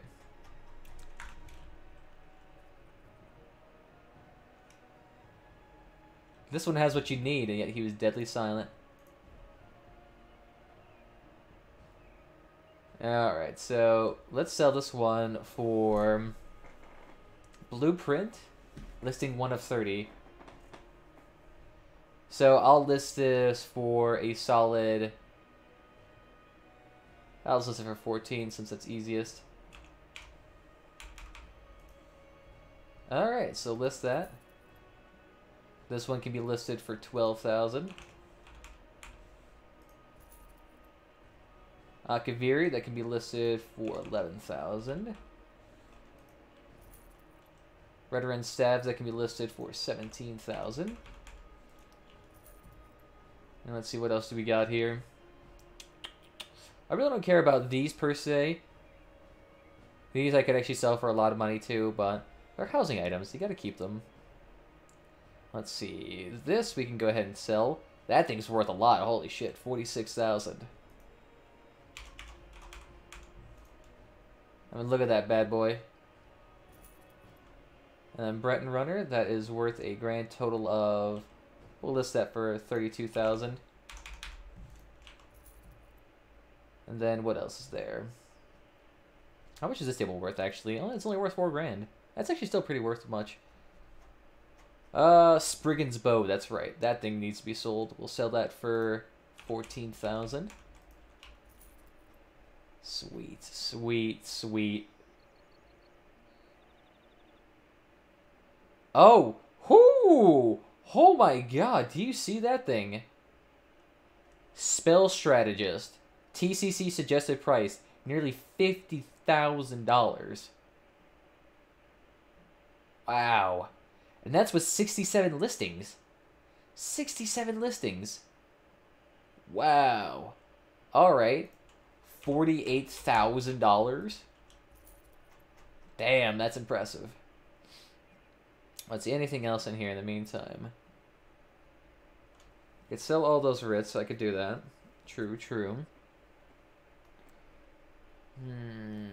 I think that's everything worth much, though. Everything else is not really worth much. So we'll go ahead and do these writ vouchers then. So we'll sell that for... Oh, we have multiple versions of them. Yeah, we'll sell them for 1,800 a piece.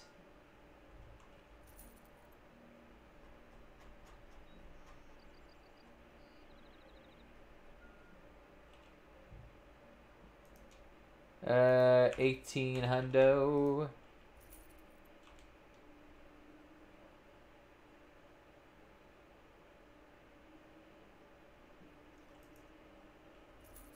What the fuck does that mean, listings? Oh, I'm selling it for 10 grand? Hell nah.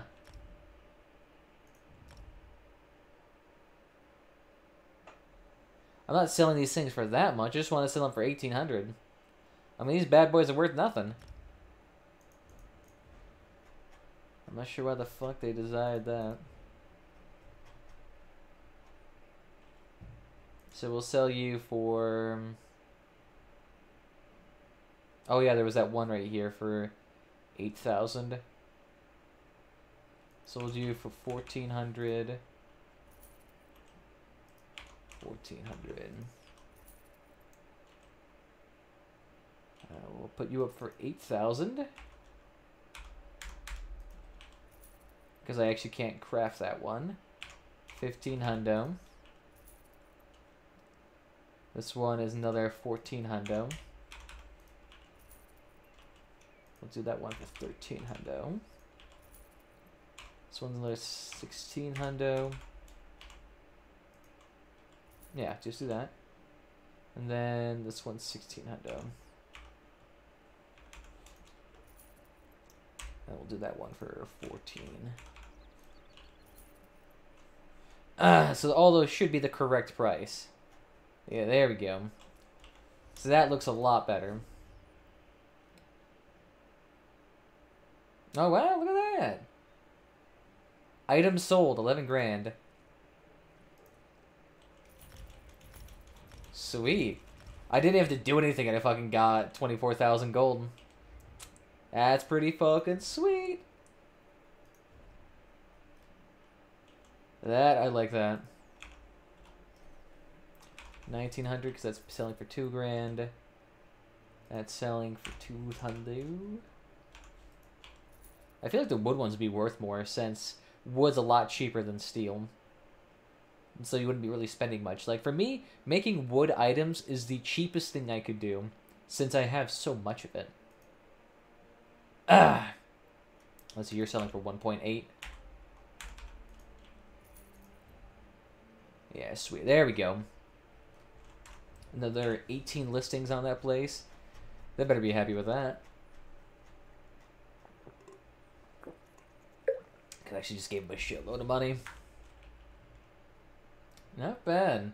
Not bad. And I've already made the money, and I've been in the guild for like 5 seconds. You were there as he's like talking outside the house. Okay. Having fun there, talking through the wall. You feckin' peasant. Not bad. Not bad. The fact I already earned money, that actually fucking gets me giddy. Oh, I'm so rich for these peasants. There we go. And let's see. Do I need any of this? If anything, it's worth anything. I don't mind taking it. But yeah, all of it's worth nothing. I'll just take all the gear off it. Oh my fucking god, what the fuck was that? There's like a million sound effects all going off at once. Unless that means someone else bought something. Which I wouldn't be surprised. I mean, hey, if you want to, by all means, I won't be berating you for it. Yeah, those are not worth much. Yeah, pretty much weapons are the creme de la crop when it comes to good gear. There we go. And that means any high value item I have, I could sell. Sweet, there we go. I'm assuming though there's going to be very little demand for those RIT vouchers, so...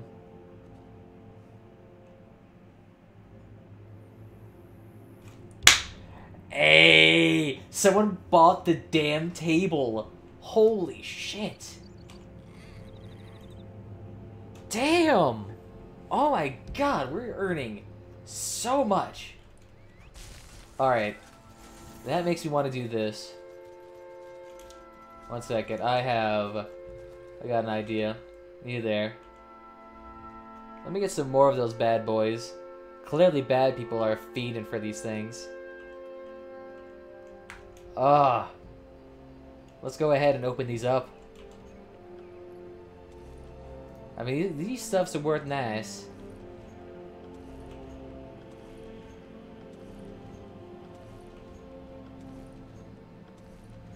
Oh, yeah. Oh, yeah. Oh, fucking yeah, dude. 30 grand! Oh! Oh, yes. I can see, I mean, hey, if people want to buy it. Oh, yeah, that bridge is worth 60. Alright, 12k, that's modest. 27k again. Or, oh, that's actually a really nice cupboard, too. Oh, a nice formal, oh my god, thing sells for 50. 30,000. Oh my goodness, this stuff's beautiful. Ooh, the bookcase. I think I already have that, though, right? That one I actually learned, because I want that. But everything else, though, that's going right on the auction house. Oh my god.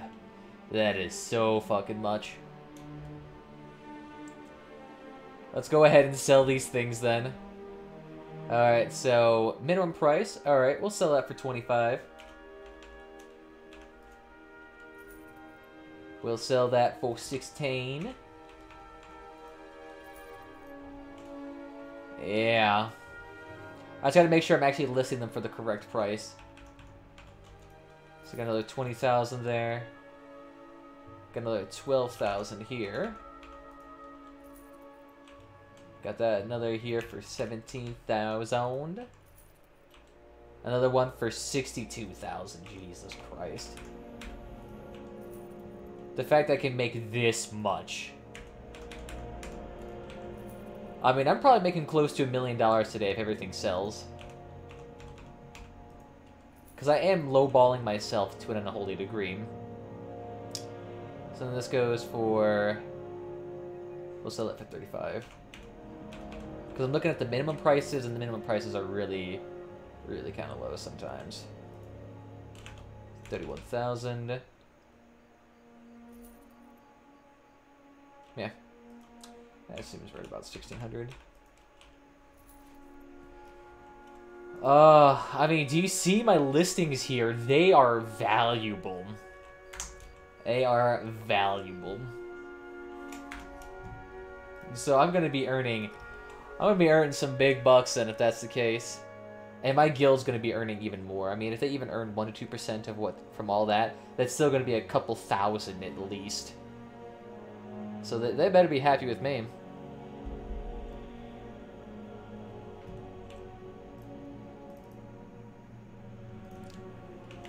Finally can sell all my purple blueprints. Yeah, because that's what I've been... Got stock up on those bad boys. Oh, that's just so fucking nice. That is just so damn nice. I mean, the fact I was able to make 24,000 gold before even fucking getting off the store page was hilarious to me. God, that is nice. So, at least money issues won't be an issue anymore. I can go back to doing my daily writs, getting lucky with a couple of those pages. I mean, the thing is, if I get lucky with just 1 or 2 writs, I could make at least a couple 100,000. Easily. Easily. Easily. It also just kind of depends on luck. It's a lot of luck in there. But since I'm able to kind of multiply my chances so high, it pays back. It pays back. Ah, beautiful. Alright. So we'll let that do its thing for a hot second. We'll let it earn some coins, some cheddar cheese in the meantime. Do some BGs. Honestly, wait a minute. I completely forgot. I have AP. That's right. I have another 20,000. I shouldn't say 20,000. I have more than 20,000 here. AP 223750.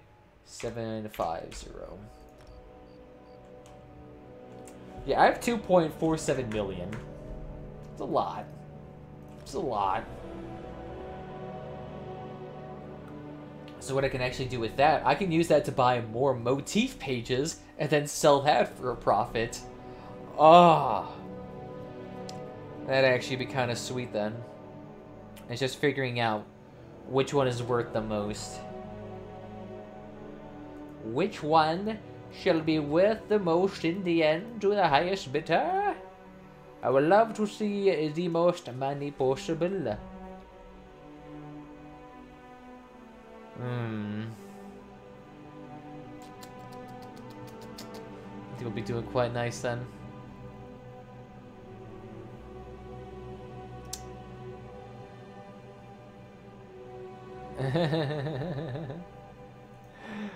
Doctors assure patient has many more years of looking at his phone. Best things in life. Don't even dare trash talk it. Who didn't love iFunny, man? Alright, so let's go to Cyrodiil. Let's buy some good. I'm actually going there to fight. I'm just going there to buy stuff. I'm going to be buying some pages and selling them. Because why not? I'm earning money. I might as well just turn my AP into straight gold.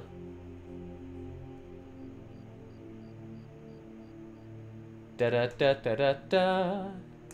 Oh, that is so much fucking money. Loving it. Alright. So we get past you. And I think you're the one. Is it you or is it... Okay, maybe it's this person. I don't remember specifically. That's the other one that sells equipment, right? Yeah, you sell regional shit, that's useless. War researcher, you sell the good. Okay, so for 250 I get 10k. For 100 I get 10k. Okay, so Akaviri belts is clearly worth twice Akaviri axes. Akaviri boots, 11 for a hundo. Okay. Bows for 250, that's still cheap as shit. 500 for 30. Look at that, it's still about 1,000 for... It's still about 10,000 for 1,000, so it's nearly a 10 to 1 on that. That's above 10 to 1, above 10 to 1, above 10 to... below 10 to 1, below 10 to 1, below 10 to 1, below 10 to 1, below 10 to 1. Interesting. How much is this worth? Ah, okay, a Dawn Prism. A Dawn Prism is actually worth quite a bit. Because as you can see here, this 10,000 to 1 ratio is actually reversed. This one actually has a higher than that. So a Dawn Prism actually wouldn't be a bad idea. Everything else in here, though, it doesn't. This is the only closest thing Akaviri belts. Oh, wait, sorry, no, Boots has it. Yeah, Boots is pretty much the only one that actually has a 10 to 1 ratio. So Dawn Prism is currently the best. What about you? Oh, that's right, you got all you guys loot boxes. What about you? Do you offer a 1,000 to 10 to 1 ratio? No, not even close. You do not even offer close to a 10 to 1 ratio. Alright, sweet. Let me go to a bank and I'll be right back. Because for some reason there is no bank over here. And I can't pop out my dude. Since it is Cyrodiil. So I've got the transit side. So, this side. Not too damn shabby, though. Not too damn shabby. It is a decent amount of coin just for me. Bank right above us. Alright, sweet. Who would think crafting materials would be the most lucrative thing to buy? But apparently it is. So, withdraw.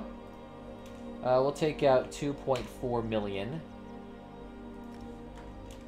Wow. 2.4 million alliance points. See, that's clearly the highest proc per keep. Don't believe any of those peasants. I get all those. Oh yeah, achievement furnishings. I guess we can take a look at that. Those wouldn't be selling very much. But let's see if they break the 10 to 1 ratio. Oh wow, no even animation there. Here we go. Oh no, but I can't even use this shit. Covenant Hero Shield. Wow. Yeah, I guarantee you none of these break that ratio. Well, actually, wait, these things nearly have a 1-to-1 ratio. What the fuck? Everything here is 3 hundo. But if you actually take a look down here, these things right here, average sold for $400. What? I could sell these for a profit. However, that would also take me forever to do. I really don't want to sell tarps. If I had unlimited storage space and unlimited listings, I would love to do that, but I don't. So I went to go for the more expensive items here. Let's see, I can buy 20 now, and I think we'll call it good. Since I'll be running out of listings at that point.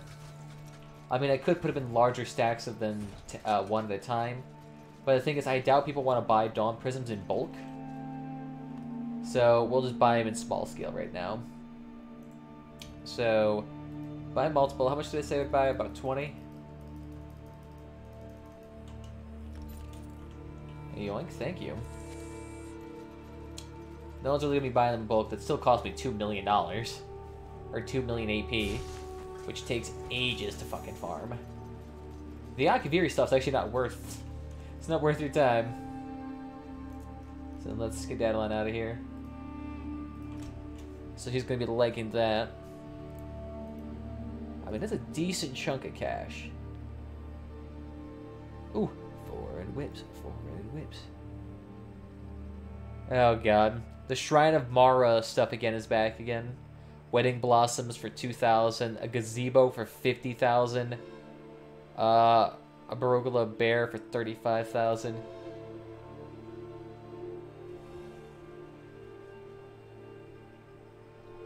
Go make gold now. Decorating is an expensive hobby only if you use luxury furnishings instead of making your own stuff. They only do it because demand's so damn high. Wait, no, I don't need to withdraw shit. What do I mean? I can just do it right here. Sell crafting bag. I'm assuming this is be jewelry crafting.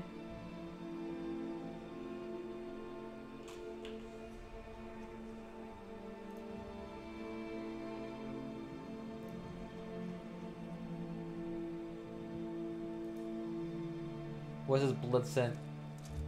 Oh god, it's an ugly picture. Try... Interesting. Yeah, I bought 40 of them.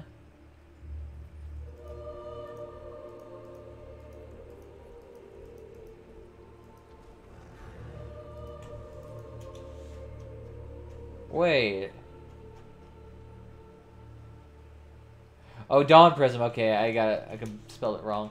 I was like, where the fuck is it? Here it is. So I got them. Okay. They're in my crafting bag. Sell. Dawn. Here we go. Sweet. Alright, so we can sell one at a time. Let's sell one.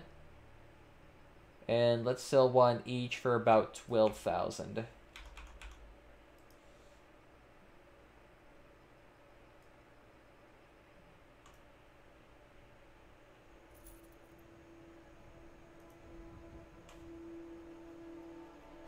Okay.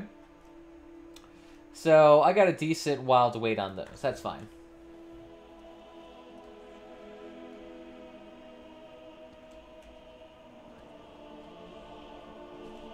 Then reload UI.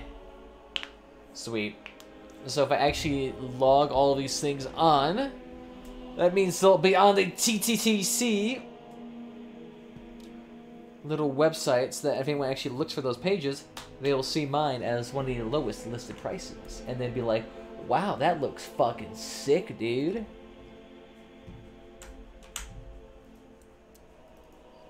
And this guild better be happy because I'm about to just make them a fuckload of money.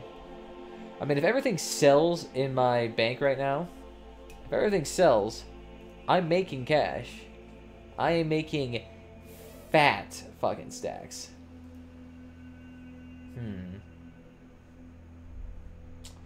You know what? I probably could also make some good furnishing items too, now that I think about it. Hard to say. I don't know. I'm still pretty damn excited about that. Oh, I just gotta wait. It'll passively make me money. Yeah. I'll be with so much fucking cash. It is pretty sweet though, I gotta say. Rarely do you get a situation like that where you can make that much money. It's always usually restricted to either, how should I say, usually restricted to those who grind or to those who do an absurd amount of other stuff. But it's like, no, I'm just PvPing right now, and I'm about to make, you know, a good couple 100,000 gold if everything goes right. If everything sells, that is. That'll take time, and I'll likely won't be able to sell everything for a hot second, but still. I'll be able to do competitive pricing and all that jazz. And if my listings go bunk under, that's fine. That's fine. We'll be just fine. Alright, so 1 second. We are gonna have to... BRB, 1 second. 2 minutes.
Alright.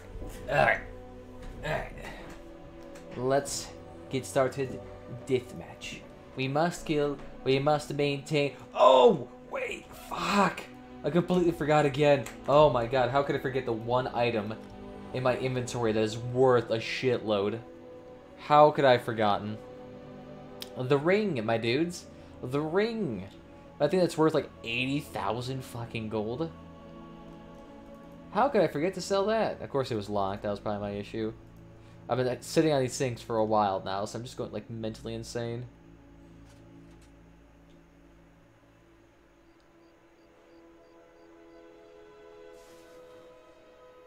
And it's all completely free according to Richard Dawkins. Alright. It's actually interesting to see.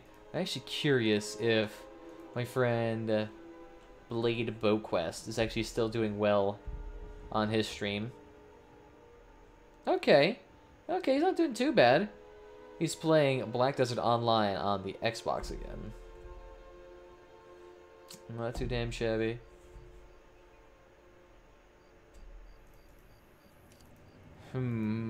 Okay. So where... What's I gonna do? Yes, ring. Okay, so ring, that should be on my banker then. Ring has to be gold, so it's not very many rings. Not that one, not that one, not that one, not that one. Here we go. Ooh, it went up in price. Nice. It went up to 90,000.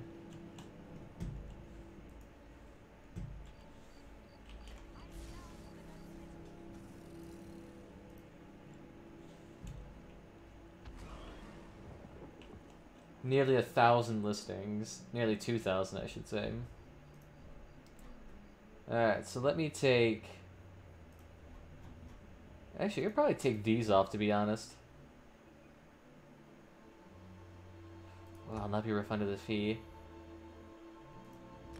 Alright, that's fine.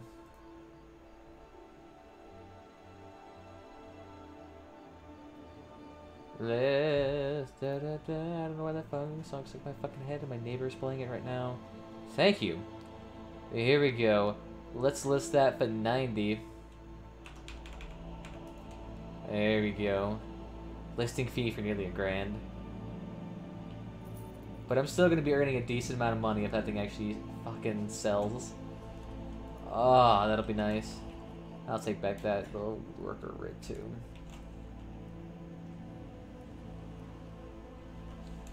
There we go. And that should be more than enough. Nice. Alright, so now that's officially everything. That's officially everything.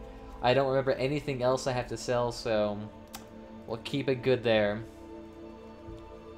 And actually, I remember I should probably be closing these 2 tabs for the verge and all of that, because those things probably make me lag like shit. Knowing them with all the advertisements and probably Bitcoin mining embedded into their page too. I wouldn't be surprised.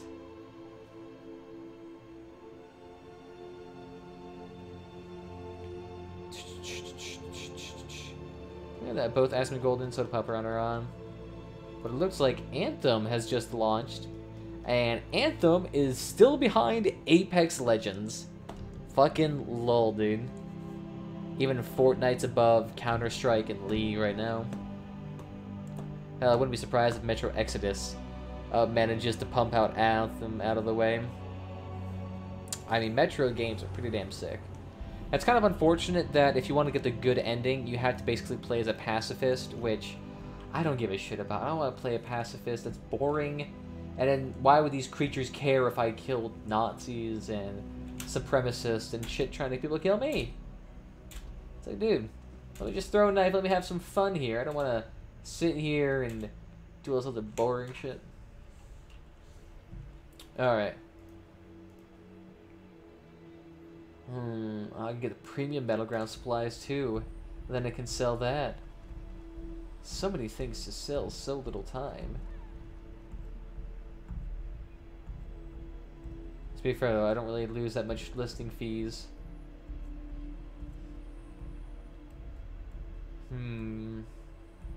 Not by having those writs up either.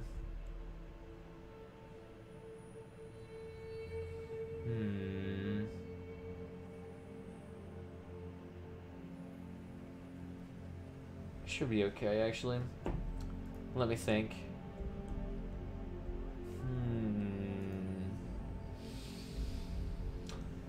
To continue to stream or not to continue to stream? I've been doing this for 4 hours, roughly now. And let me just see if anyone's still enjoying this. Yeah, technically. Alright, fuck it. Yeah, we can do more then. Why not? I kind of just like want to render that video out in the background though. That like stream highlight of me talking about that Asmon video. And that one about the Urge too. Would love to like cut those up right now and upload them to YouTube. Yeah, I guess it's not really time sensitive though. That'll be fine then. And then the issue is now I also have noise pollution coming in because people fucking around me playing obnoxious ass songs. Like I need to get a soundproof room in a way. I feel like that would help me out immensely. It's like literally you hear that fucking stomping. Jesus, it's loud as shit. Ready, check, group formed. Let's go then, Mr. Pumpkins.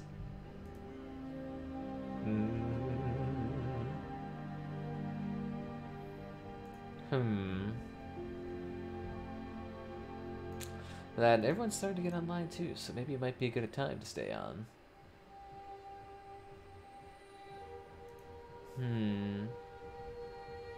Is Metro Exodus even, how should I say?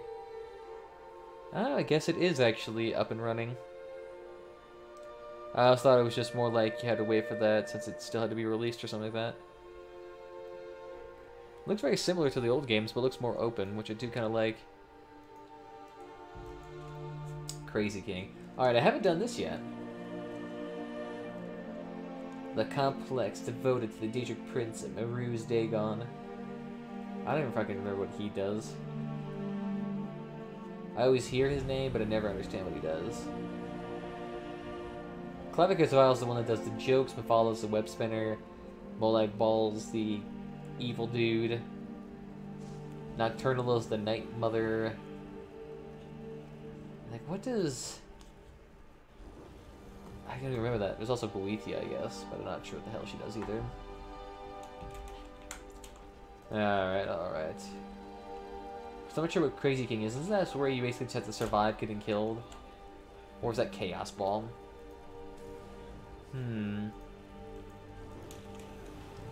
I trust these people to know what they're doing. I'm definitely going to eat that food. Jesus Christ. I completely forget about that every time. See, without that, we wouldn't have as much HP. But honestly, I should probably be getting rid of that health and throwing in some magicka. I'd be able to spam more abilities. Show no fear. Oh, interesting. Crazy King almost looks like,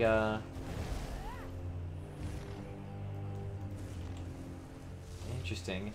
Almost looks kind of more like Capture the Flag on crack. The point is theirs.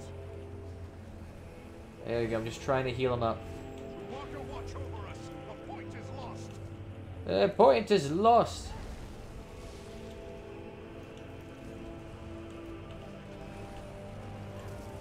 How about we knock you down? There we go, come on. Now he's still going.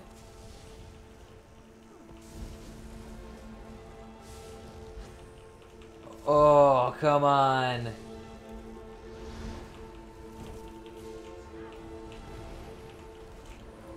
I'm still battling on the point. It ain't just me. Your team controls it, alright. That one's gone either way. Might as well help my other dude out.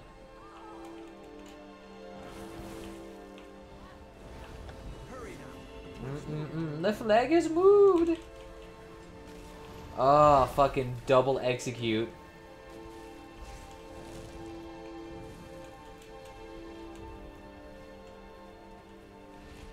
I might as well take this too, why not? Crazy King, how the fuck is this any different than Capture the Flag?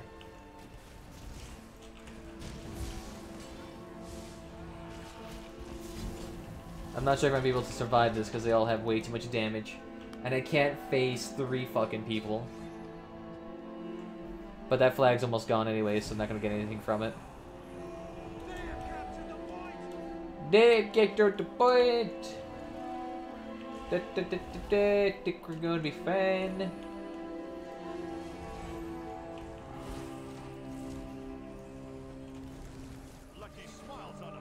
Here, how about we go ahead and heal you up? You can't run away, even though I can't see you through this damn grass. Defensive execution. All of it's about taking these actual points, so it makes sense to stay here. I'm gonna stay here then. Oh damn it, he got Meteor too. Come on, just execute him.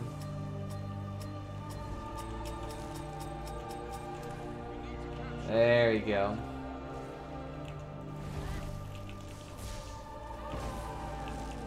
Let me just cleanse these real quickly. And he's putting on cleanses on me. Sweetness.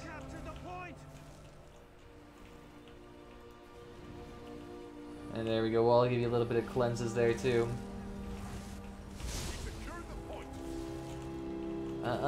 Get out of here, boy. That's what I like to see. Daedroth and Bear executing as one. Nice. I keep fucking spamming heals and I shouldn't be doing this. Capture point has moved. No need to run. Oh, heal him up, you there. There we go, he's looking nice and healed now. Yeah, let's say, with those mutagens on, you'll be just fine.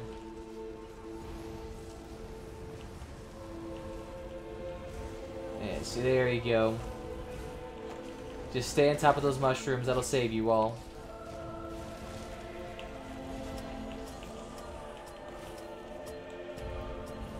And he's still doing that thing with his major defile. But that ain't gonna save you.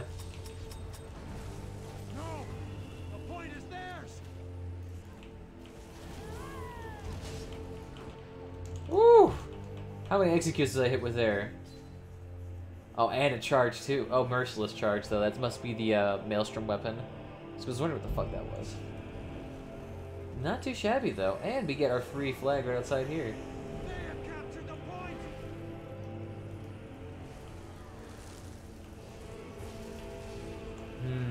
If I could just sit there and do passive damage, that's all I need to see. some reason though, why isn't it wanting to do anything else? And that Templar is just spamming his fucking heals. Alright, I ain't worried about that. I'm just gonna run over here and capture this damn thing. No one else matters. Let's see if I can hold the point though.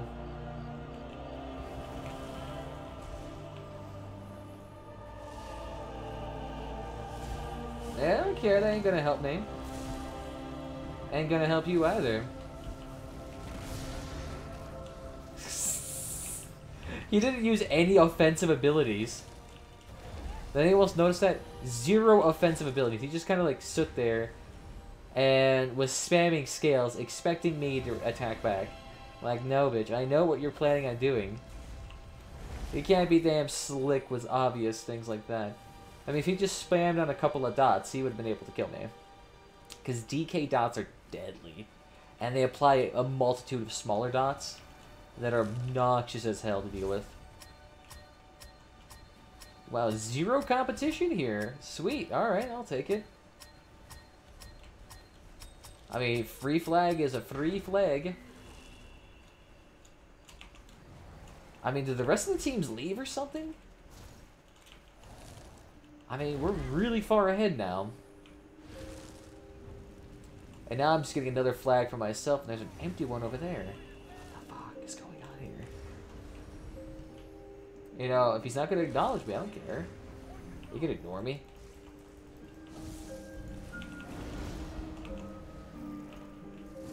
He's just going to spam Radiant Oppression.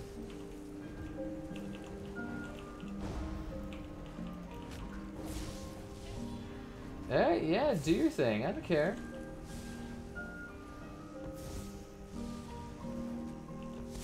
Yeah, I'm just gonna sit here and heal up. I don't know about you, dude. It's just gonna go right through your shields.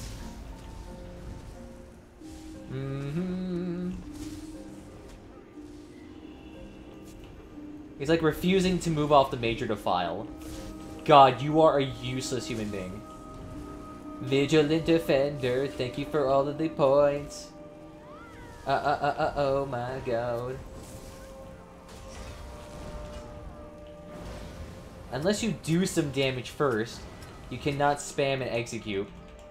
But thank goodness, that doesn't, I don't care. They wasted all of their time capturing a point, and they actually didn't even earn any points from it. I think I earned the majority of the points from that point still. Not too damn shabby though, not too damn shabby. No, the point is theirs.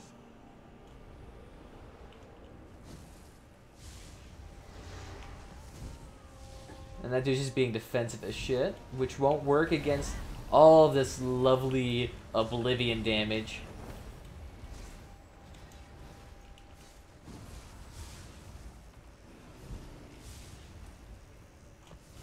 How good is this guy again?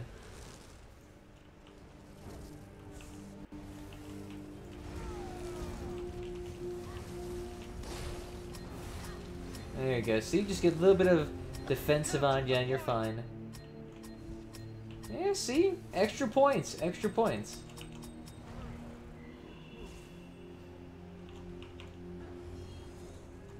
Oh, there we go. That looks nice and healed up. Stay like that, you're good. Yeah, he just has to run away now. They have captured the point. Yeah, come on. I want to see you come here. Getting a herp out. Oh, it's this dude. Hurry now. The point's moved.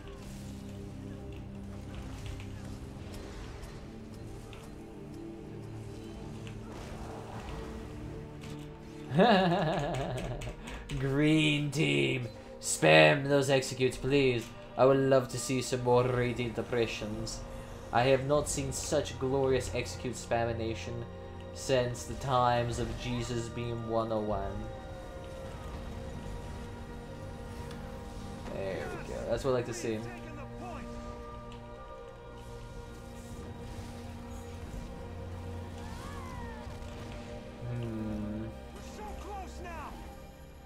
Yeah, let's say we're over 200 points ahead now.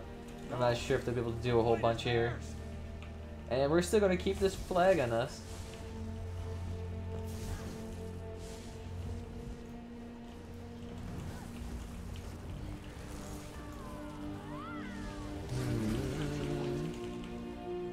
Will you be able to do damage? I don't think so. Get the fuck out of here. He was just sitting there trying to spam his storm and probably some lightning pox. I don't know what the fuck he was trying to do there. Yes, we've taken the point. We've taken everything.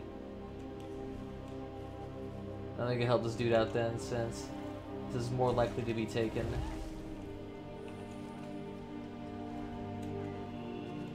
No, my damn flag. Alright, fuck it. Let's go across the way then. Oh, this one's about to be taken. No. Walker, watch over us. The point is lost. That's fine. Go ahead.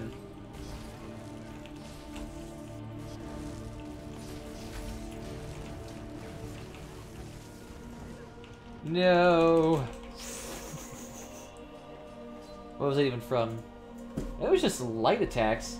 Fiery weapon. Does that mean... No, it's not a light attack. It's everything different. And hold one flag. I think that's all we need left is one more. Lucky smiles on us. The point is ours. But I think we actually own 2 flags now, so... We secured Yeah, we're good. Let's just go ahead and take Z flag. Oh yeah. Not too damn bad. Not too damn bad. We all kind of pulled our weight. A few of the peeps did. But that was actually not that bad. It looks pretty easy. I can see why doing flag defense would be like a sure fucking fire way. A sure fucking fire way to get into the top leaderboards to get free shit. But I'm not sure if I would like that as much, since it wouldn't get as much points from it as far. Interesting. AI learns how to do hill climb racing. That I actually would like to see. 2 Millie denied copyright on the Millie Rock dance move. That seems like the most probable outcome, considering that his dance move is very simplistic.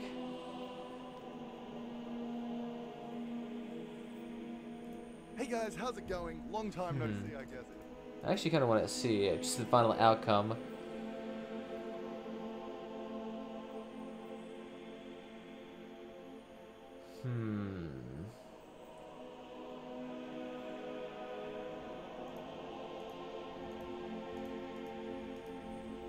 So it didn't actually go too far because he only did a couple of generations. Interesting. Alright. Well, let's see. What is our actual daily reward then from that dungeon? I would like to see... Oh, fuck yeah, dude. I'll probably get 2 pages then. Ah, damn it. I only got the 1, but that's fine. I'll take the Sabatons. The only issue with the BG gear is that it takes forever to fucking grind out. Since you only get 1 piece every so often, and there's like 30 or 40 pieces, it still will take you ages to actually grind out the full fucking feet, shoulders, because there's, let's see, there'd be 3 variants on each one, so there will be 3, 6, 9, 12, 15, 18, and then 21 potential variants. And I think there would be 1 more for, so it'd be like 22 variants. So you have to basically get 22 pages from drops randomly in BGs in order to get a full set.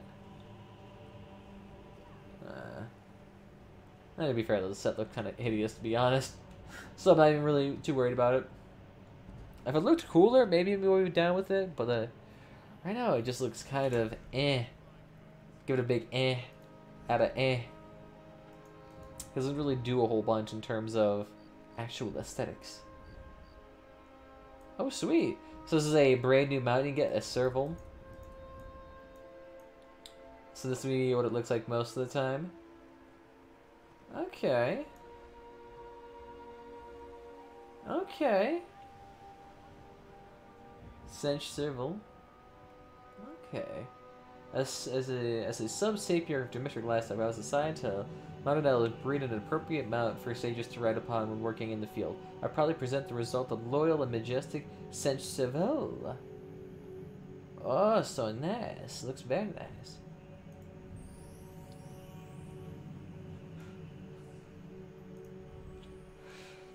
I don't know, this might be a little bit too pretty for me. Considering I'm wearing gear that is essentially barbaric. With a damn white horse that has even damn chimes with it. Hell nah. I need manly things. I need like bugs and shit. Or a dog. With a big dog. Or pig, I know.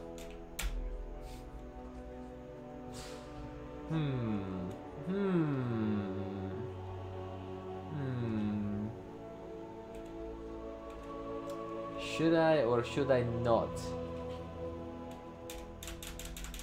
I don't know. I think we'll actually call it good here today. I think I might stream later on tonight if I am feeling it, but I am just knackered right now. So I'll actually probably go take a nap for a hot second then. So I'm not really going to be making you wait around for that because that'll take ages. So we'll call it good here. So thank you all for joining me this evening. If you've had fun, follow whatever platform is your favorite: YouTube, Twitch, or Mixer. Other than that, the social media links down below, as well as Discord, if that is your shit, as well as you want to join the community. And I think other than that, we'll call it good. So see you all next time, and bye bye. If I can actually press the button, yeah.